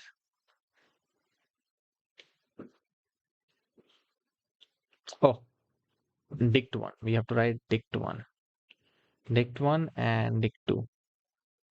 That's why I was assuming that how I'm getting X and Y both. Okay. So yeah, B is the only common key here for out of this dict1 and dict2. Okay. And so much simple. We just applied the intersection symbol and we just took the key. Okay. Now one more thing. We just took the keys here. Okay. Dict1 dot keys and dict2 dot keys, so that we'll have only the keys here, and between those key the intersection is happening. Okay. So yeah, this is also very important. If you have to do on values, so again, from dot keys to change it to dot values, and the value, then you'll get the common value here. Okay, so there is no common value because all the values are different. So yeah, okay.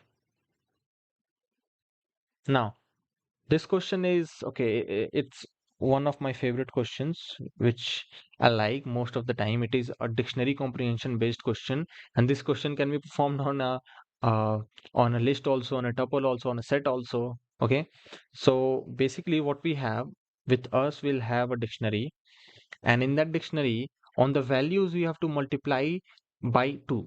Okay, so on the values we have to multiply by 2. So let's create a dictionary,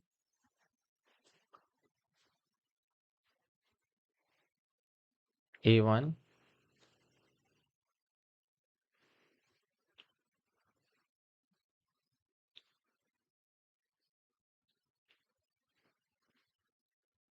and C3, and now we have to multiply it, means all these items in our dictionary, we have to multiply the value by 2. Okay, so basically we are going to double it. Okay, so let me just make it 11 so that it should be more nice.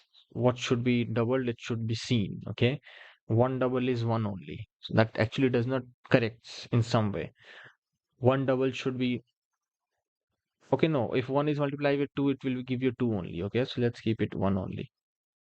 I thought the square one. So what should be the expression now? If you have to multiply 2 to the value.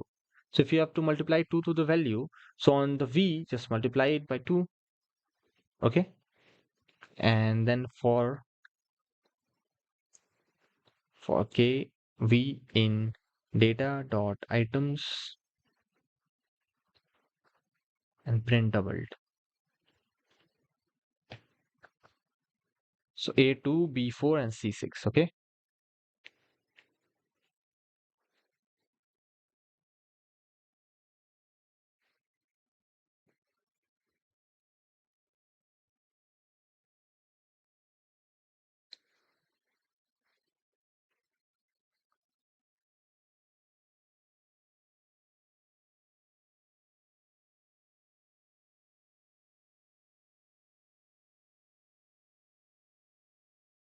Okay, nice example. Yeah, thank you. Okay, so let me write the question.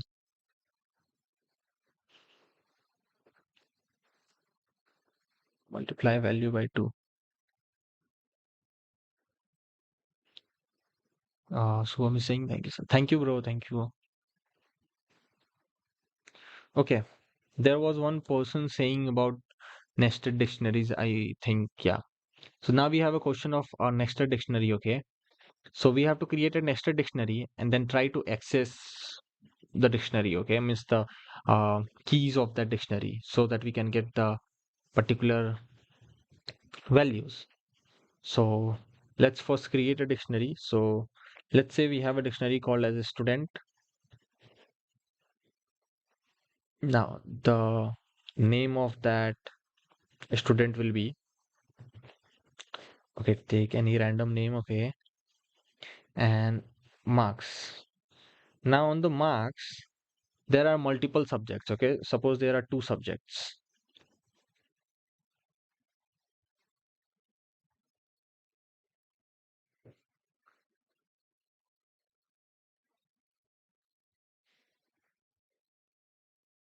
If you want the notes and this Jupyter notebook file, okay, let me find some way, okay, and I let me do something, okay. I have two, three options. Let me see which will be more convenient for me. And based on that, I have think of this, okay, to share you this Jupyter notebook file. I'm just finding a way, okay. And after that, I'll just give you a link. So attached to each live session. So what will happen? You will click on that. So you'll get the files, okay. Yeah. So I'm thinking on that. I'll just share you, okay. So yeah. Now on the map, on the marks, we have one math and one science subject. So for math, the the student has scored suppose 90, and in science, let's say he has scored any random value, let's say 85. Okay. So now this is the nested dictionary, okay, which is with us. Now we have to access the name, okay, only the name. So what we'll do, we'll just print student, and inside the square braces we'll write name, square braces close, print function close. So we'll get John, okay. But if you want to access the marks, then so then we'll get, when you will put marks over here, and inside the marks we are using the concept of nested dictionary. So when we are using the concept of nested dictionary, so then uh, basically what is happening, inside the key marks there is one more dictionary, okay, which has two keys, okay, math and science. So we are getting both. But what if I want only one? I want the value of math only, not science.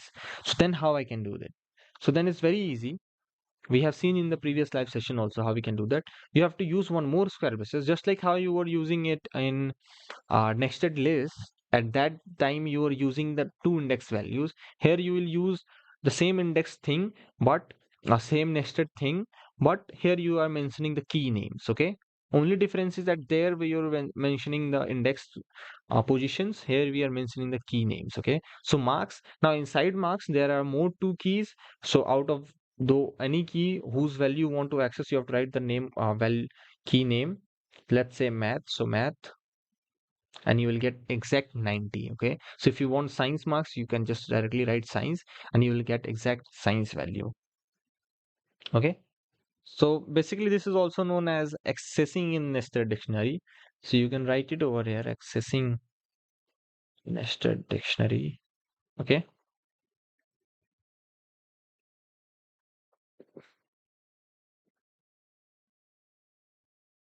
Okay.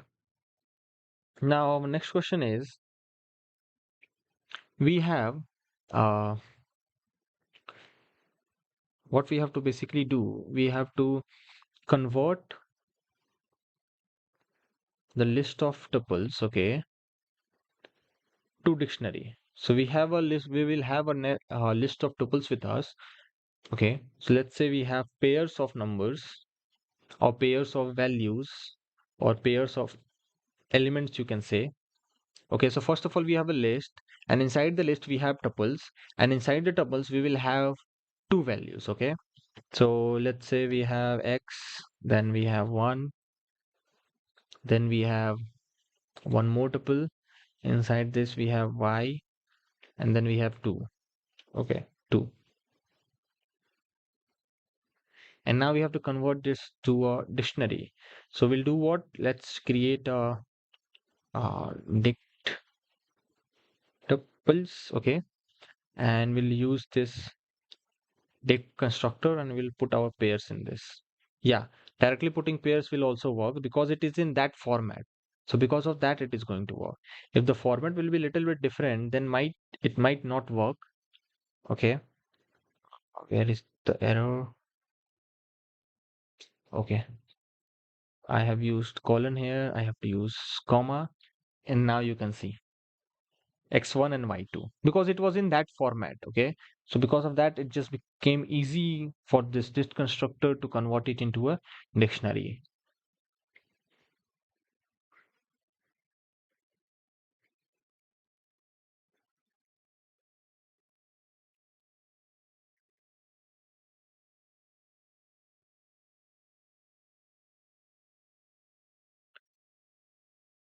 Yeah, more lessons. This is beautifully. Yes, yes, bro.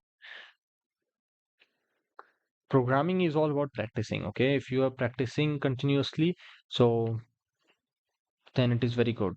How much you solve problem, it depends on that only. That how much problems or how many exploration you are seeing in your whole programming.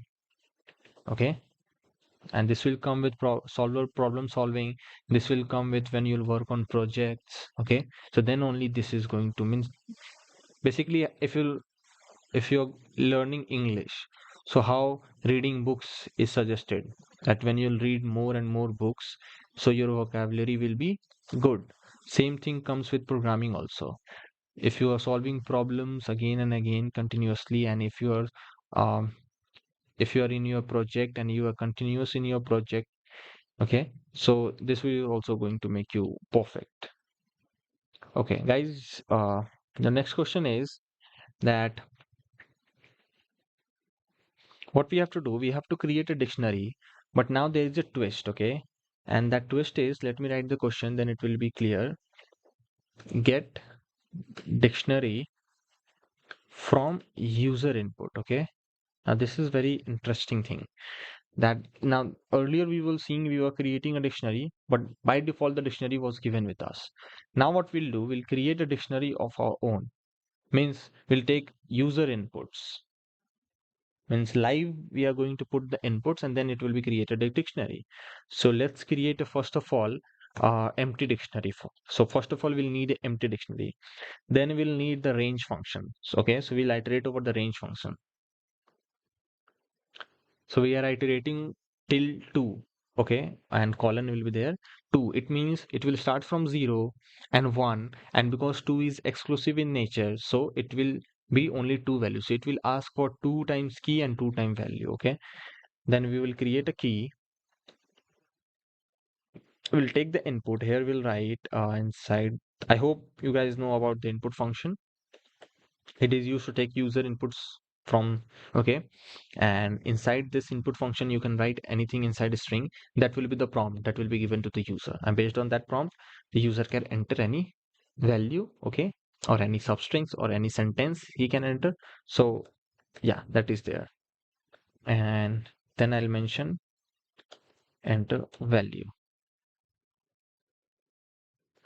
Now, we are only taking the input for the key and the value, but we are not putting that key and value inside the dictionary yet. So for that, what we have to do, for that we'll need this one line of code, that is dict key equals value. Okay. And then at the end, print the dictionary.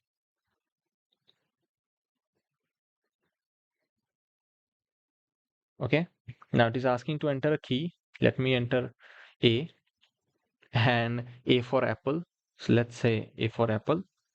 And then again, I have said you only that it will work 2 times. Okay. So B, and enter key B, and B for, let's say, banana.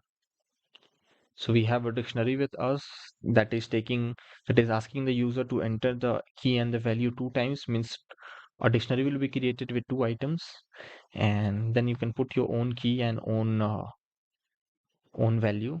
But there is one more thing, that see guys, here if you'll take a input also, and if inside the input you are taking if you want to take an integer input also, then also that will be stored as a string only, because by default this input function takes the input in a string format. Okay, so if you are entering a integer value also, or a float value also, or a boolean value also, so by default it is going to make it or store it as a string only.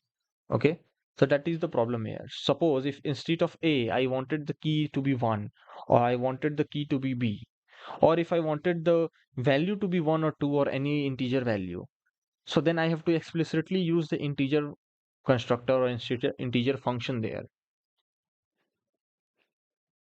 Okay, but if you will use a specific data type, okay, just like how integer or float or any other data type, then what will happen, it will limit it to that only. So that's why by default input takes in string, because in strings what we can do, you can store any value, and that can be stored as a string. So that is the solution also, and that is the problem also.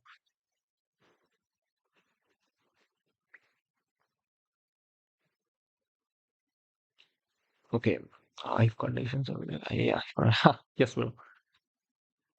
Okay, uh now let me give you a simple question, and you guys can only give me the answer of this question is, if we have to delete all items from dictionary, and your dictionary is, let's take this D. So your dictionary is,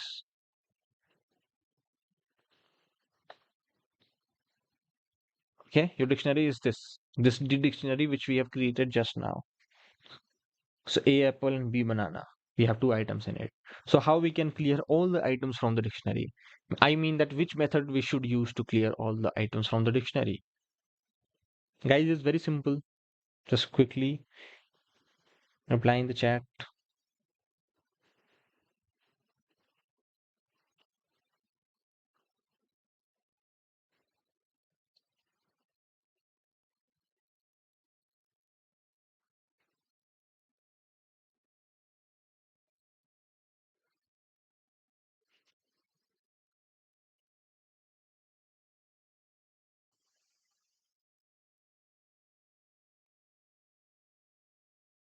No, no, that is incorrect.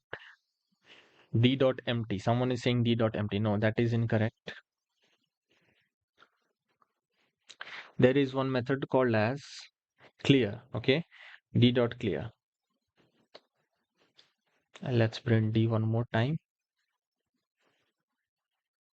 Okay, so now in the previous one we have the values with us, then we have used the clear method, and then we have empty list. Okay, so method name is clear. Let me write it over here.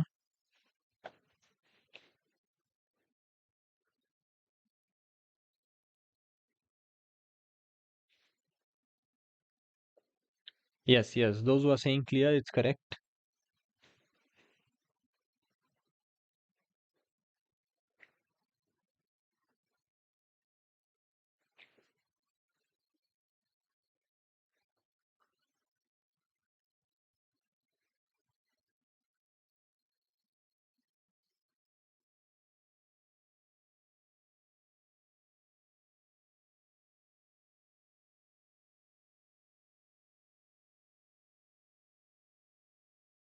Okay, guys, your next question is that what we'll try to do, we'll try to replace, okay, we'll try to replace all the values in the dictionary with their squares, okay?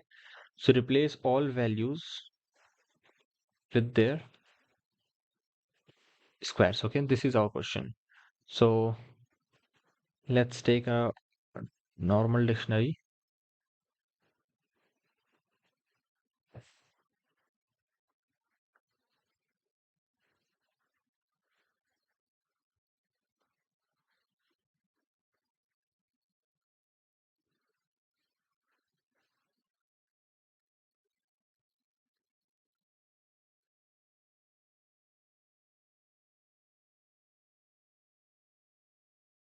So again, we are going to use the dictionary comprehension only, okay? Because by using that, it will become more easy for us. So key, and in the value we want to do the square. So we'll just make it like this, okay? So k on the value will do the square of it for in data dot items, and that's it. And we have to just print the square. A4, B9, and C16. Okay.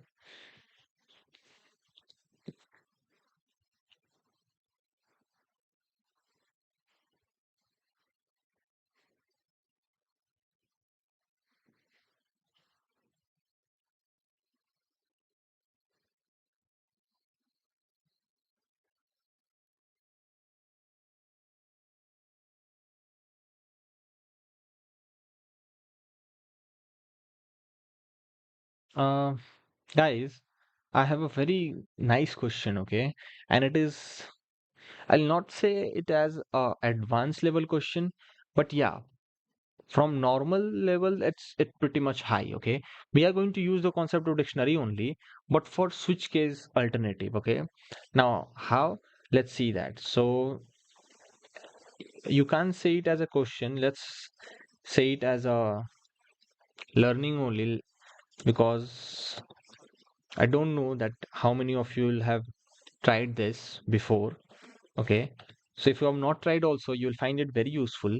Now, what I'm going to do, let me explain you that. And before going to the programming, I'll explain what I'm going to do. So basically, uh, based on the switch case, okay, based on the switch case alternative, I'm going to create a dictionary. I'm going to use a dictionary, okay, based on the switch operation. So I'll do what? I'll just create a function. In that function, I'll take a parameter as operation. And while I'll be returning something in the function, I'll be returning a dictionary. Okay, I'll be returning a dictionary. And in that dictionary, I'll take two keys or not call it as a key. I'll take two operation as a keys. Okay, add and subtract. And in both, I'll just use the functions to add and subtract. Okay. Now, the most important thing is that we'll try to call it means we'll try to use the get function there only so that at the function calling time we have to just mention the values, okay,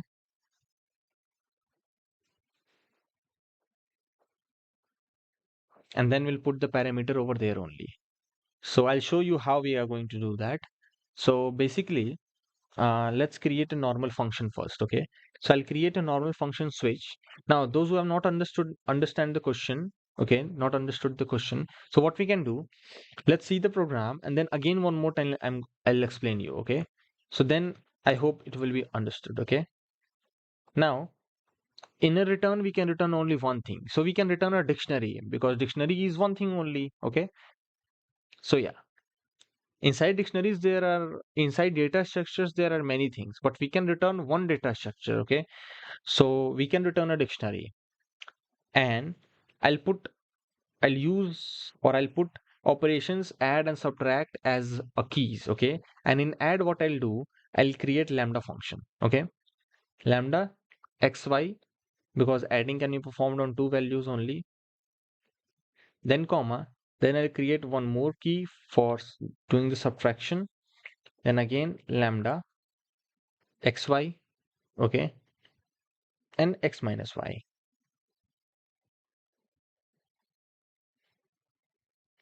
Now here what I'll do, I'll use the get method.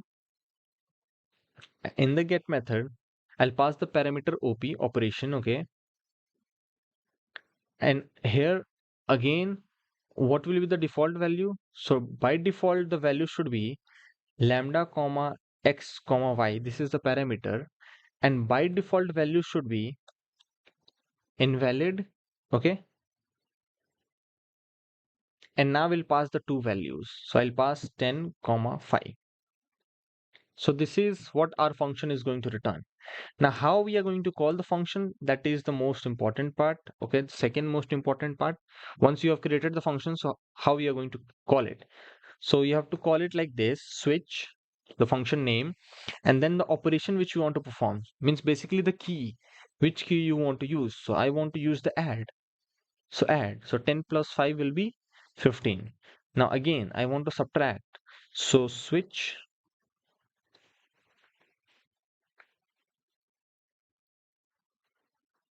and sub. So now it will do the subtract also based on the key. Now you can add one more key as multiply, as divide, and for other operations also you can add keys, okay, again and again.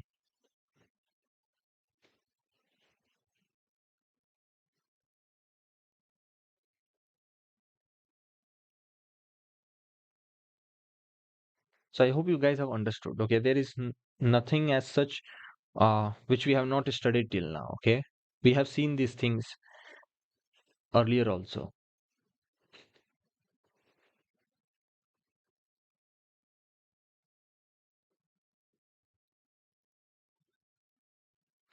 Now, our next question is, let's say what we have to do, we have to find the sum of, basically sum of all the values, okay, sum of all the values inside a dict. Okay, so now I'm not going to create the dictionary, I'll just use this one only.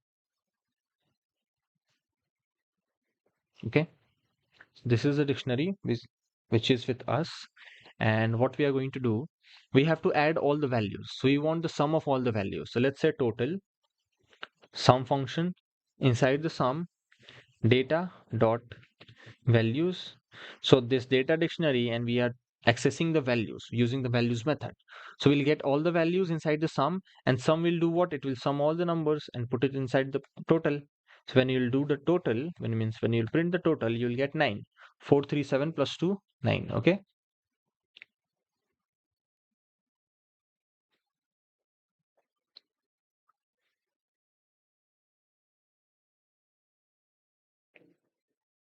Okay, guys, one more interesting question. Very nice question.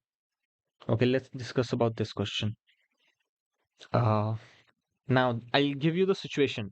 Suppose we have two keys with us. Okay. Now this time I think I have to write the key, write the dictionary. So we have X, we have value 1, then we have Y, we have value 2, we have B,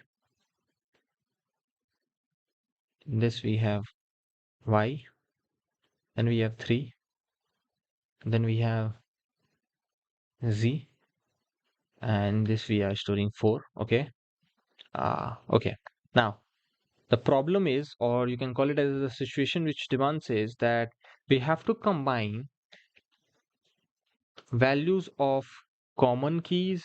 Okay, we have to combine values of common keys and then return it, keys from these two dictionaries, and then you have to return this. Means I hope you guys have got the question. The question is that suppose, okay, let me show you with an example. We have x, y, and then in dictionary B we have y and z. Okay, so these are the four types of keys, and one is common, that is y. So previously, what we are doing, we were printing all the values, but the y value was getting updated. And how it was updated? If there is already two, so if you are getting again the same key, so it was updated with the new value. Now we want what? We want to update it, but update by merging the two values. Means simply you can say by adding the two values. Means suppose y2 and y3. So 3 and 2 will be added and we'll get y and combined value of y as 5. Okay, now I hope you have understood. So let's do the code, write the code for that.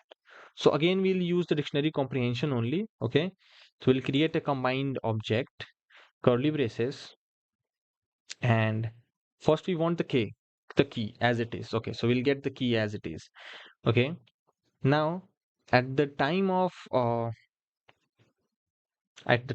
the value, what we have to do here will basically, now we will use the get method, and let's you guys see that how beautifully we are using the get method. Okay, so what we are doing over here, in the values what we want, if the value we want, if the key is same, then it should be merged. Okay, so see what I am writing over here using the get method, k 0. Okay, and then for k in set a. Okay, for k in set a, and then we'll do what? Combine. Okay, so the pipe operator set b, and then print combined, and then we'll print combined, and when we'll print combined, we'll get the output like this: z4, x1, and y5.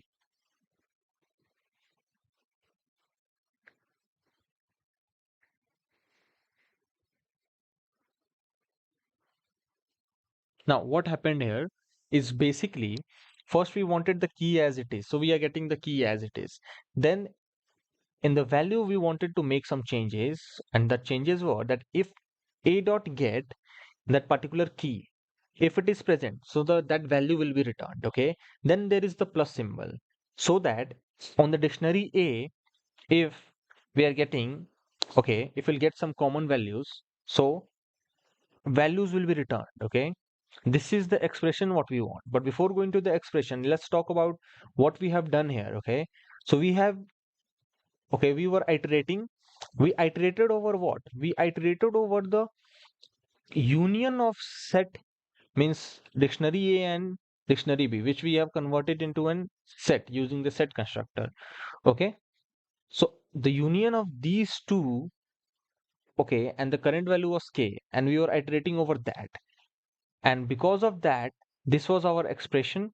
Okay, we wanted the key, and then based on that particular current value k, okay, we were putting it inside the get get method, and this was returning the value of a also and b also. So if it is got the common value, so that common value was added here.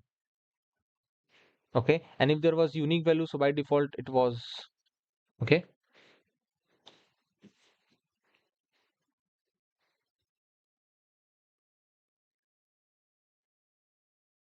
So you guys have understood it, or let me, should I explain it one more time,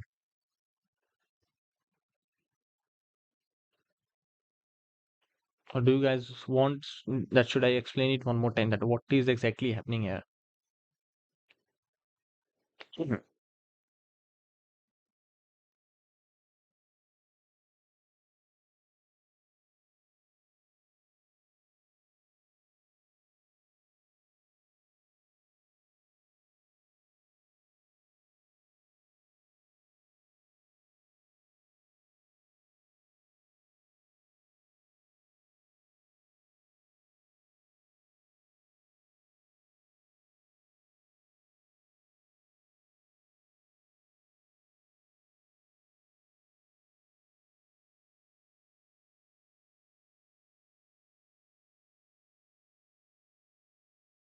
Okay, someone is saying explain please. Okay, okay.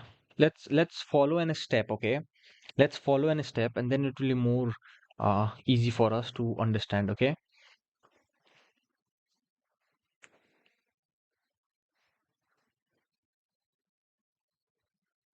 So first of all, we have two dictionaries with us, okay?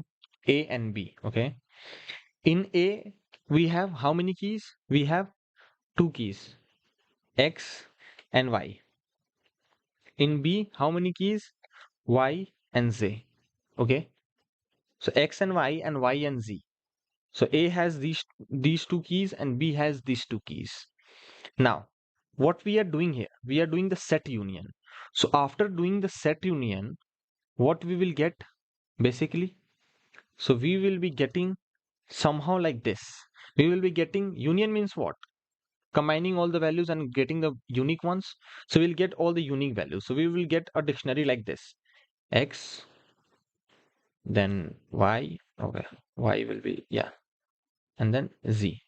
Somehow we will be getting some value like this. If we'll do set A, union set B, okay. Now this is giving us all the unique values. Till now, I think it is clear. Then the main thing is this one, this part where we are doing the main expression. What is this expression? Okay. So this basically will do what? You have to know the get method. Okay. Get method will do what? It will get the value from the dictionary A, and this will get the value from the dictionary B. Okay. So if K is not there, means if the particular key is not present, okay, in some key, means in, suppose in dictionary B, so it is going to give you 0, by default 0. If it is present, so it will give you that value, okay. And then it is going to add the two values together. So let's say for X, okay, let's say for X, so X is only present in A, dictionary A. So for X, this A dot get K comma 0 is going to give you 1, okay, because X value is 1.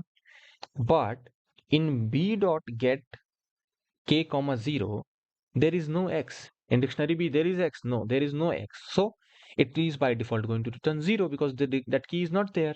So if we'll do the sum of X, the key X, so it will be 1 only. Okay. So, okay, let me write it over here. So for X, this will return what? This will return 1, and then plus, and B, because in B there is no X, so it is going to return 0. So it will be 1. Okay. Then again, for Y, Y is both in A also and B also. So A dot gay Y comma 0. So Y is present in A and value is 2. So it will give you 2 for A. For A it is 2. Then plus for B dot gay 2 comma Y comma 0. What it is going to give? In dictionary B there is also Y and the value of that Y is 3. So now it will be 5. Okay. Then again at the end it will for Z. So for Z it will be for A dot get Z comma 0, it will be 0 because Z is not present in dictionary A, but it is present in what? It is present in dictionary B, so it is going to return 4. So 0 plus 4 will be 4. And what is our output? Z4, X1 and Y5. So that we are getting it. Okay. So I hope you have understood. Okay.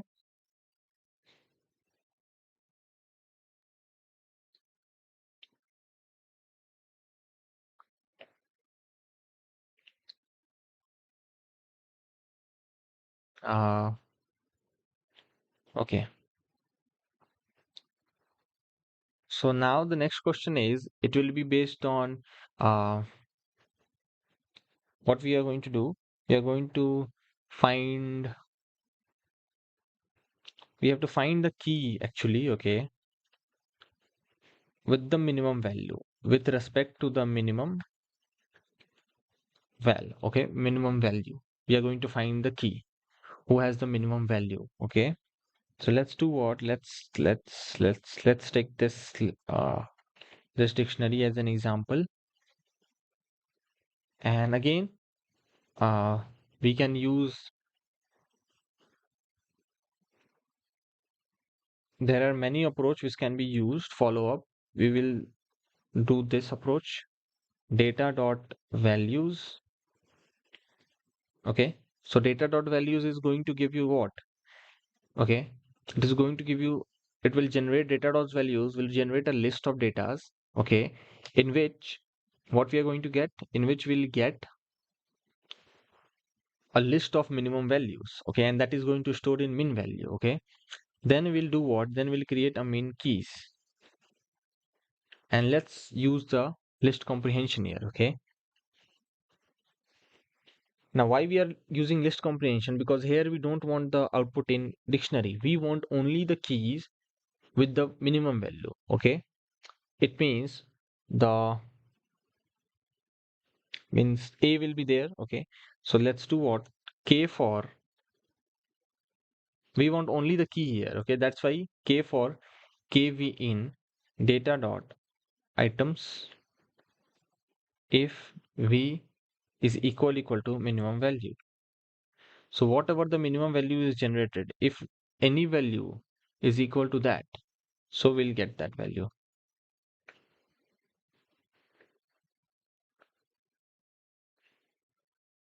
So we'll get A. Now the interesting part with this program is if we have two minimum values with same value, okay, so they both will be considered as the minimum value only.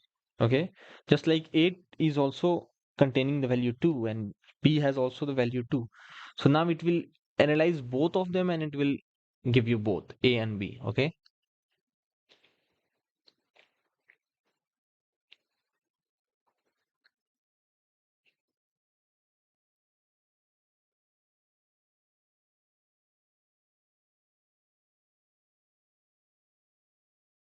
okay.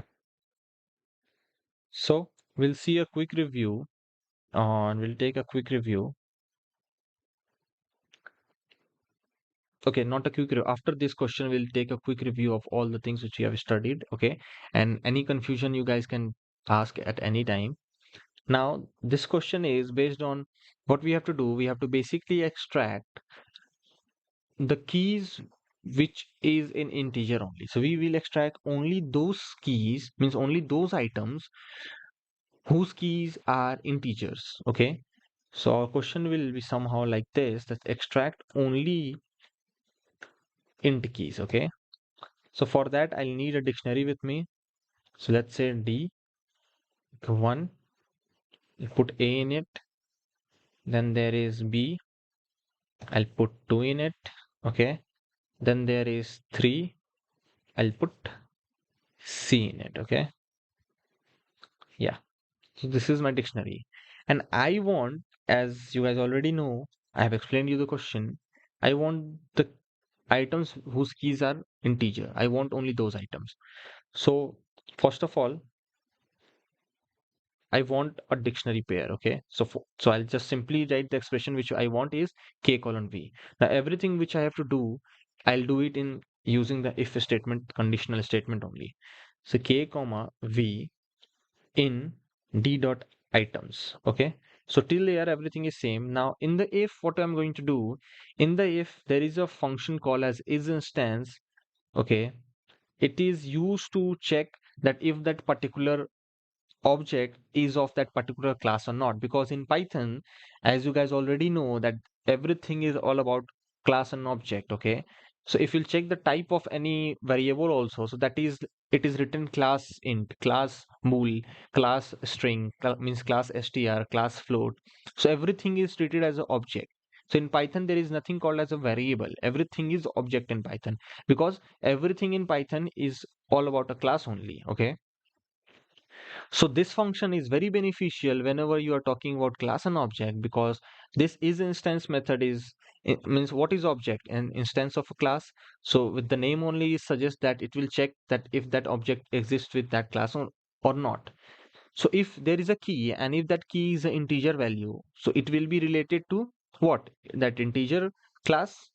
So this is instance method takes two parameters, that is, first it takes the value And then second, it takes the class name.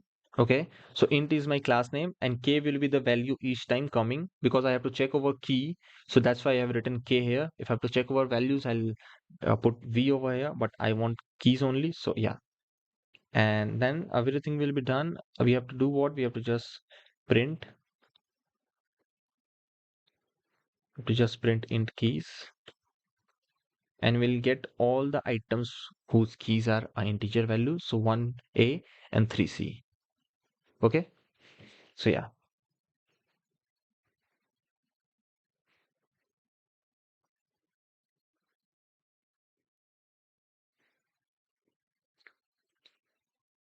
Okay, guys, your next question is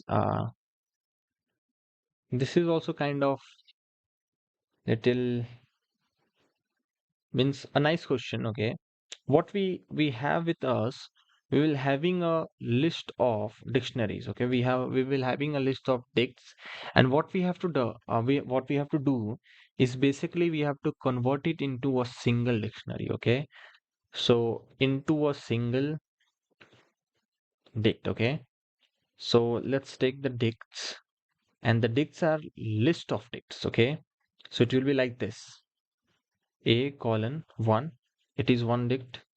Then there is another dict, b colon 2. Then there is one more dict, c colon 3. Okay, so these are the list of dicts with us. Then we'll do what? Now we have to what we have to do? We have to merge it in a single dict. We have to make it or convert it into a single dictionary. So let's create an object called as merged. Let's take an empty dictionary. Okay, and we'll start a loop. Okay, because this dict is a dictionary. Inside that dictionary, the elements are of a type dictionary, but overall the parent is the list only. So we can use the for loop. Then what we can do, merged is an empty list. So inside merged there is nothing, but it is a dictionary only. So what we can do, merge dot update, and on update we'll put each time the d. So what is going to happen, we have a dictionary with us and it is going to iterate over the list, and each time when we'll iterate, so current item will be a key and a value pair only. So that key and value pair will be inside d, and we are updating, we are putting d, means each time in merge we are updating with the key value pair. And then what we'll do, we'll print merged, and this will give you a one single dictionary with all the elements a colon 1, b colon 2, and c colon 3, which were three different dictionaries. Now they are computed and become a single dictionary. Okay, so yeah.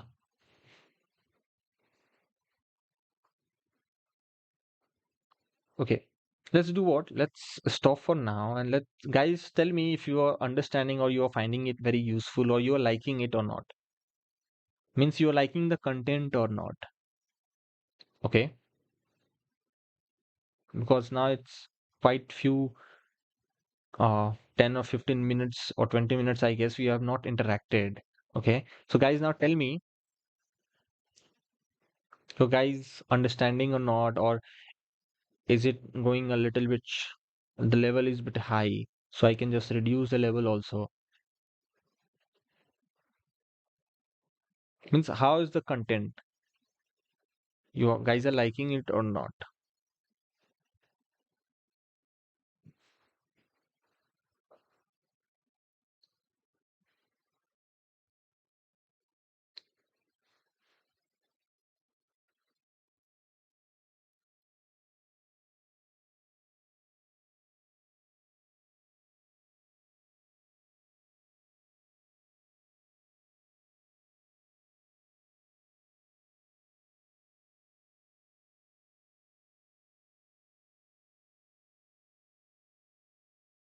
Okay, one is saying yes. Okay, okay, one more. Mohammed Ismail, yes, it's very easy to understand. Okay, that's nice, very good.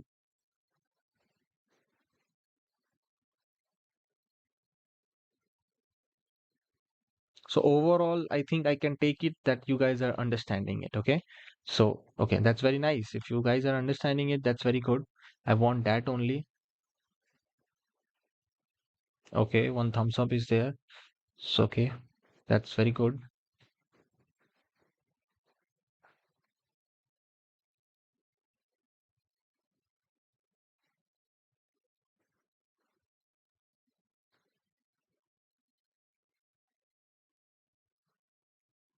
Okay. So now we can continue with our class. Okay.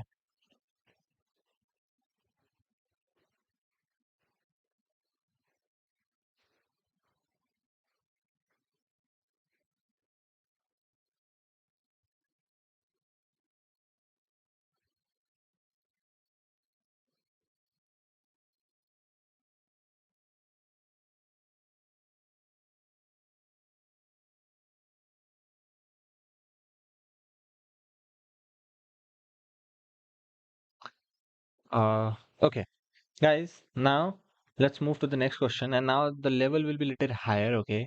So now you guys have to understand it. Thank you, Pawan Kumar. Okay. Now, guys, you have to understand it. Okay, Arbaz Gunwan. Sir, keep yeah, bro. Thank you. Thank you. Now, let's move to the next question. That first of all, let me give you the dictionary. Okay, and then I'll explain you the question. So, apple.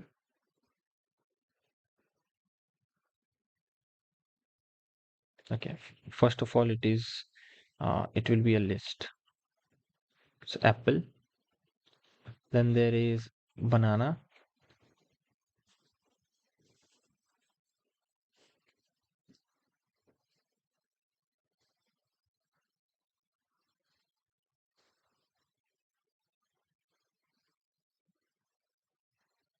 Okay, once again, guys, one question is there. If dicts are multiple, okay.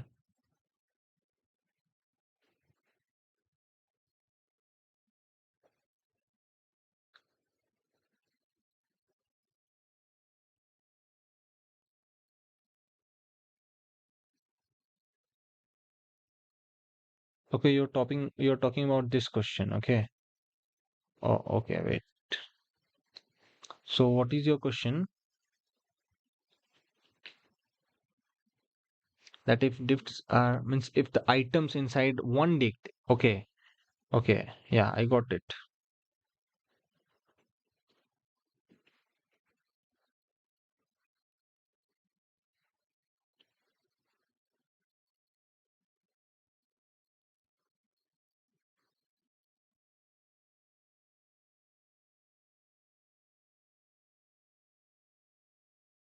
No, I'm not getting your question. Means if you're trying to say like this, suppose in one dict only, let's say you have D colon 3 like this. You're trying to say like this. Am I right? So your output will be like this. See, altogether, this dictionary is one dictionary, okay? So altogether, it is going to add A colon 1 at one time, D colon 3 at one time, and then B colon 2 at one time, and C colon 3 at one time.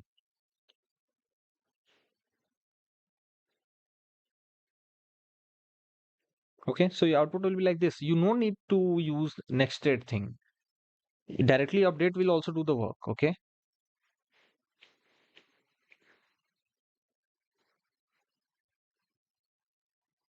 I hope you have got the solution. If not, so again, you can little bit explain the question one more time so that I could also understand it. What I have understood about your question, I think this is the solution. Okay. Yeah.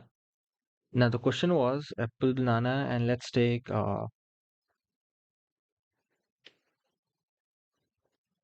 apricot, and let's take one more fruit, some cherry. Okay.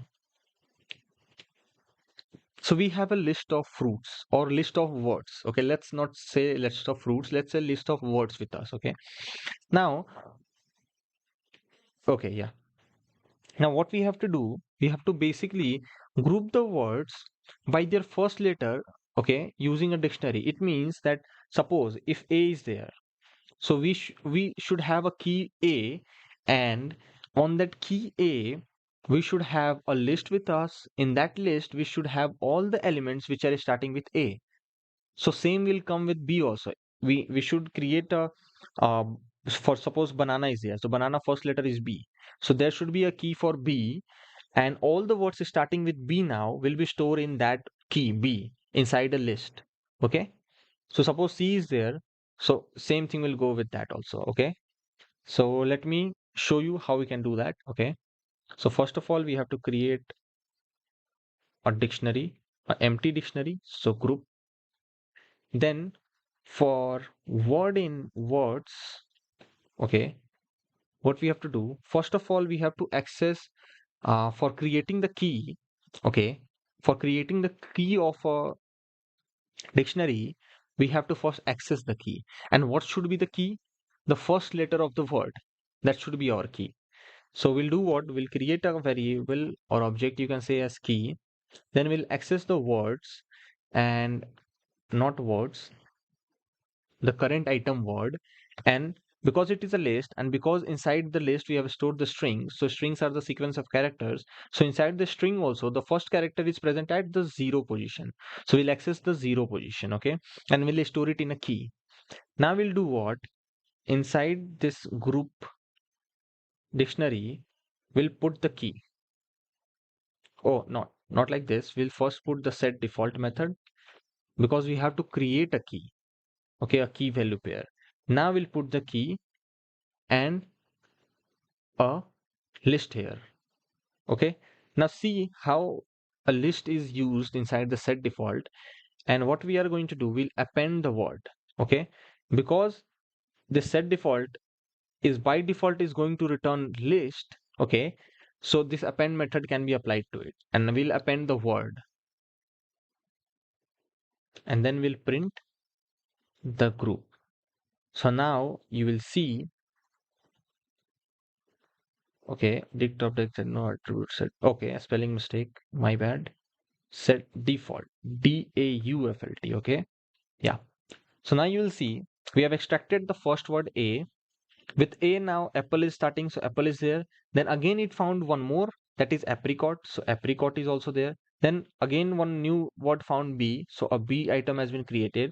And inside the list it found only banana. So banana is there. If I add one more item just like suppose bat, so bat will be also there. Same goes with C. Okay.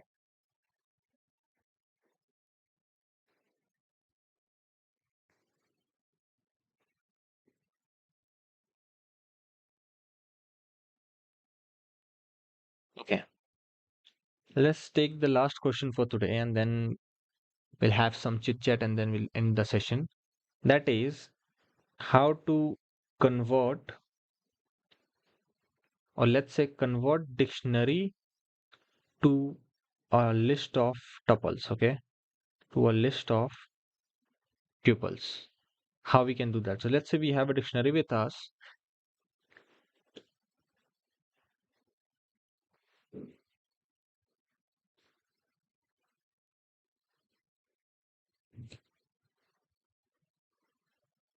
Y colon 20. We have a dictionary with us. And what we have to, what we want a list of tuples. We want a list, and inside the item should be in a tuple format, okay? So in the result, we'll do what? We'll use the list constructor and we'll put d dot items. Now items is the method which returns uh, both key and the value inside a tuple, and we have put whole thing in the list constructor. So that whole output will be a list, and inside the list all the items will be inside the tuple. Okay, so when I'll print the result, it will somehow look like this. Okay, first of all there is a parent list and then there is set of tuples x comma 10 and y comma 20. So inside the tuple we have a pair. So now this key and value has been converted into a pair.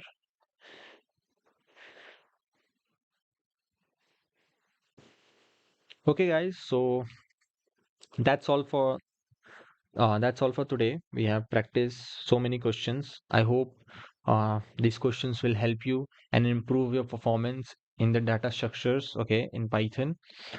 So from the next class, we'll come up with the next topic, okay. So yeah.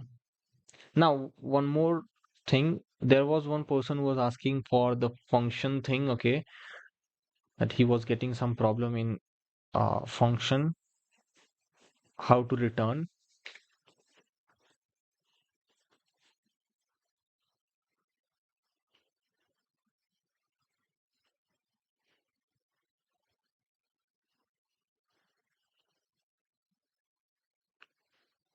So now because Python dictionary is finished and I have told that person that please wait, okay. I don't know what was the name of that person.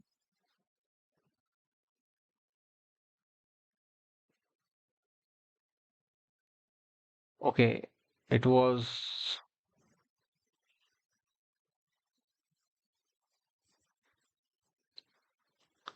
so bro, it's for you, okay, because you have requested it.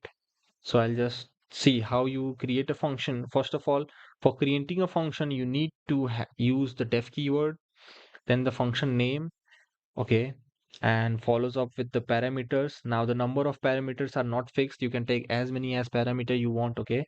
But okay, I am doing, let me just,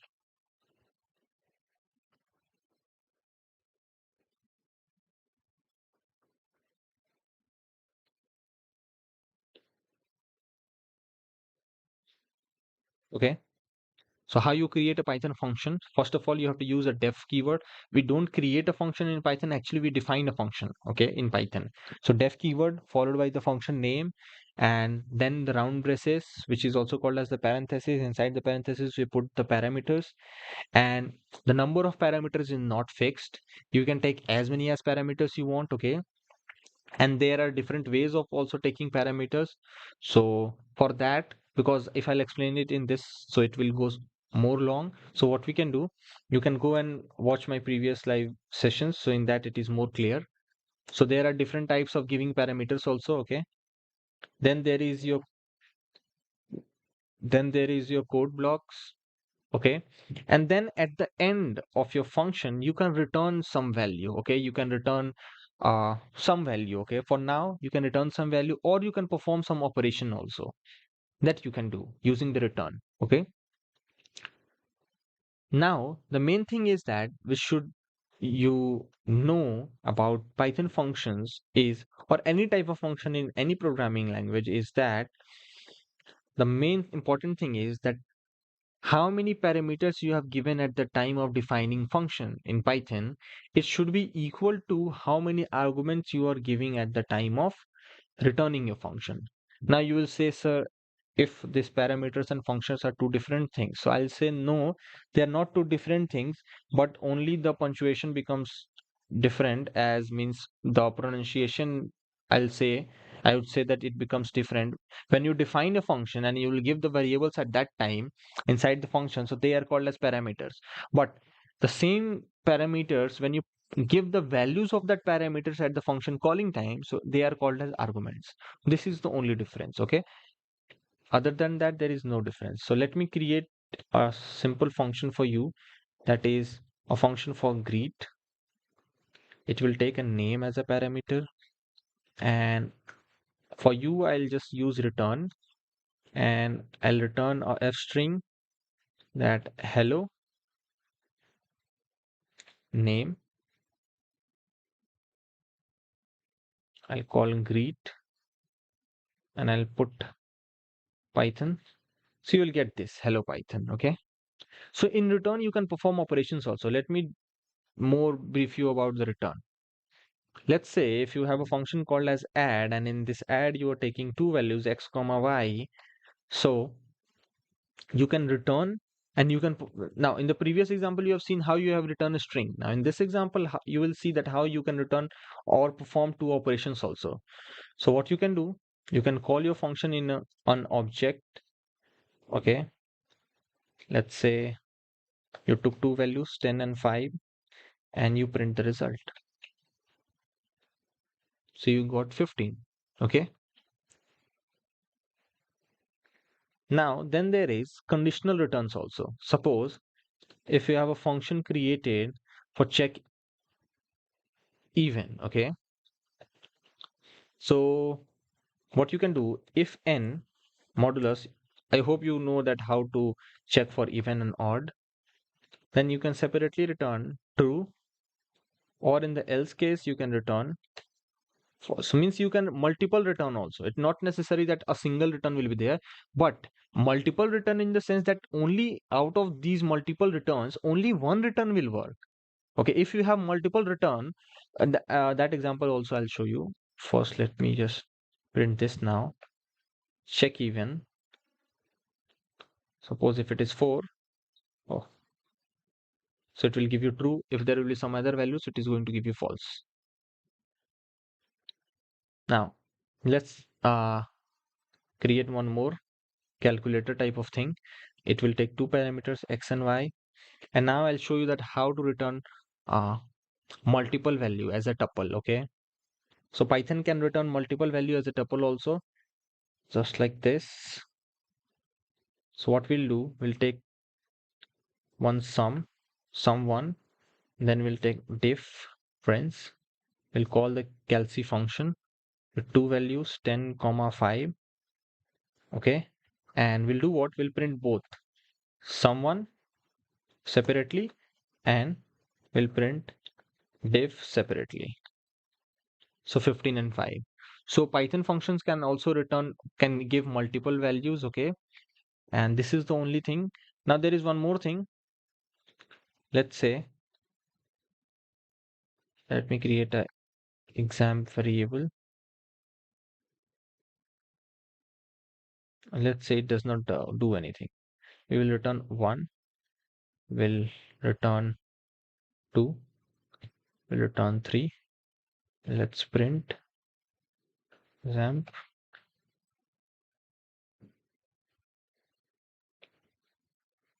Okay, like this. We forgot the parenthesis. Okay, so now as you have seen, we can put 2, 3, 4, 5, 6, 7 returns. Okay, but it is going to count the first return only. Okay, so return 1 was there, so it returned 1 only. So it does not give an error. It means you can use return 2, return 3, return 4, return 5, but it is going to take the first return only. Okay, it means that the function ends here. When you are returning inside a function, it means that this is the last line of your function. After that you have to call a function.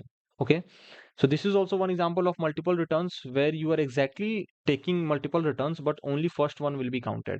So first one will only perform. Other than that, it is not going to give you error, but it is a waste. Okay, then here also you can see multiple returns. We are returning multiple values, but we are returning it, this whatever you want to return, that will be returned in a tuple format. So then you have to perform tuple unpacking. Okay, and you have to do tuple unpacking. Now here also it is one of the this function. In this also we are using multiple, we are returning multiple values only, but here it is based on the condition. So only one return will work. Okay, either this will work, means the return true or the return false. So I hope you have understood. And return statement can uh, perform operations also, can return a value also. Okay, so yeah, so I hope your problem is also, means you have also understood about the return and the functions. So okay, okay guys, that's all for today. I hope you have learned something, you find this video helpful, means you find this live session useful for you. That's it for today. We'll see you in the next live session. Stay tuned up. Thank you for joining. Bye, guys. Bye.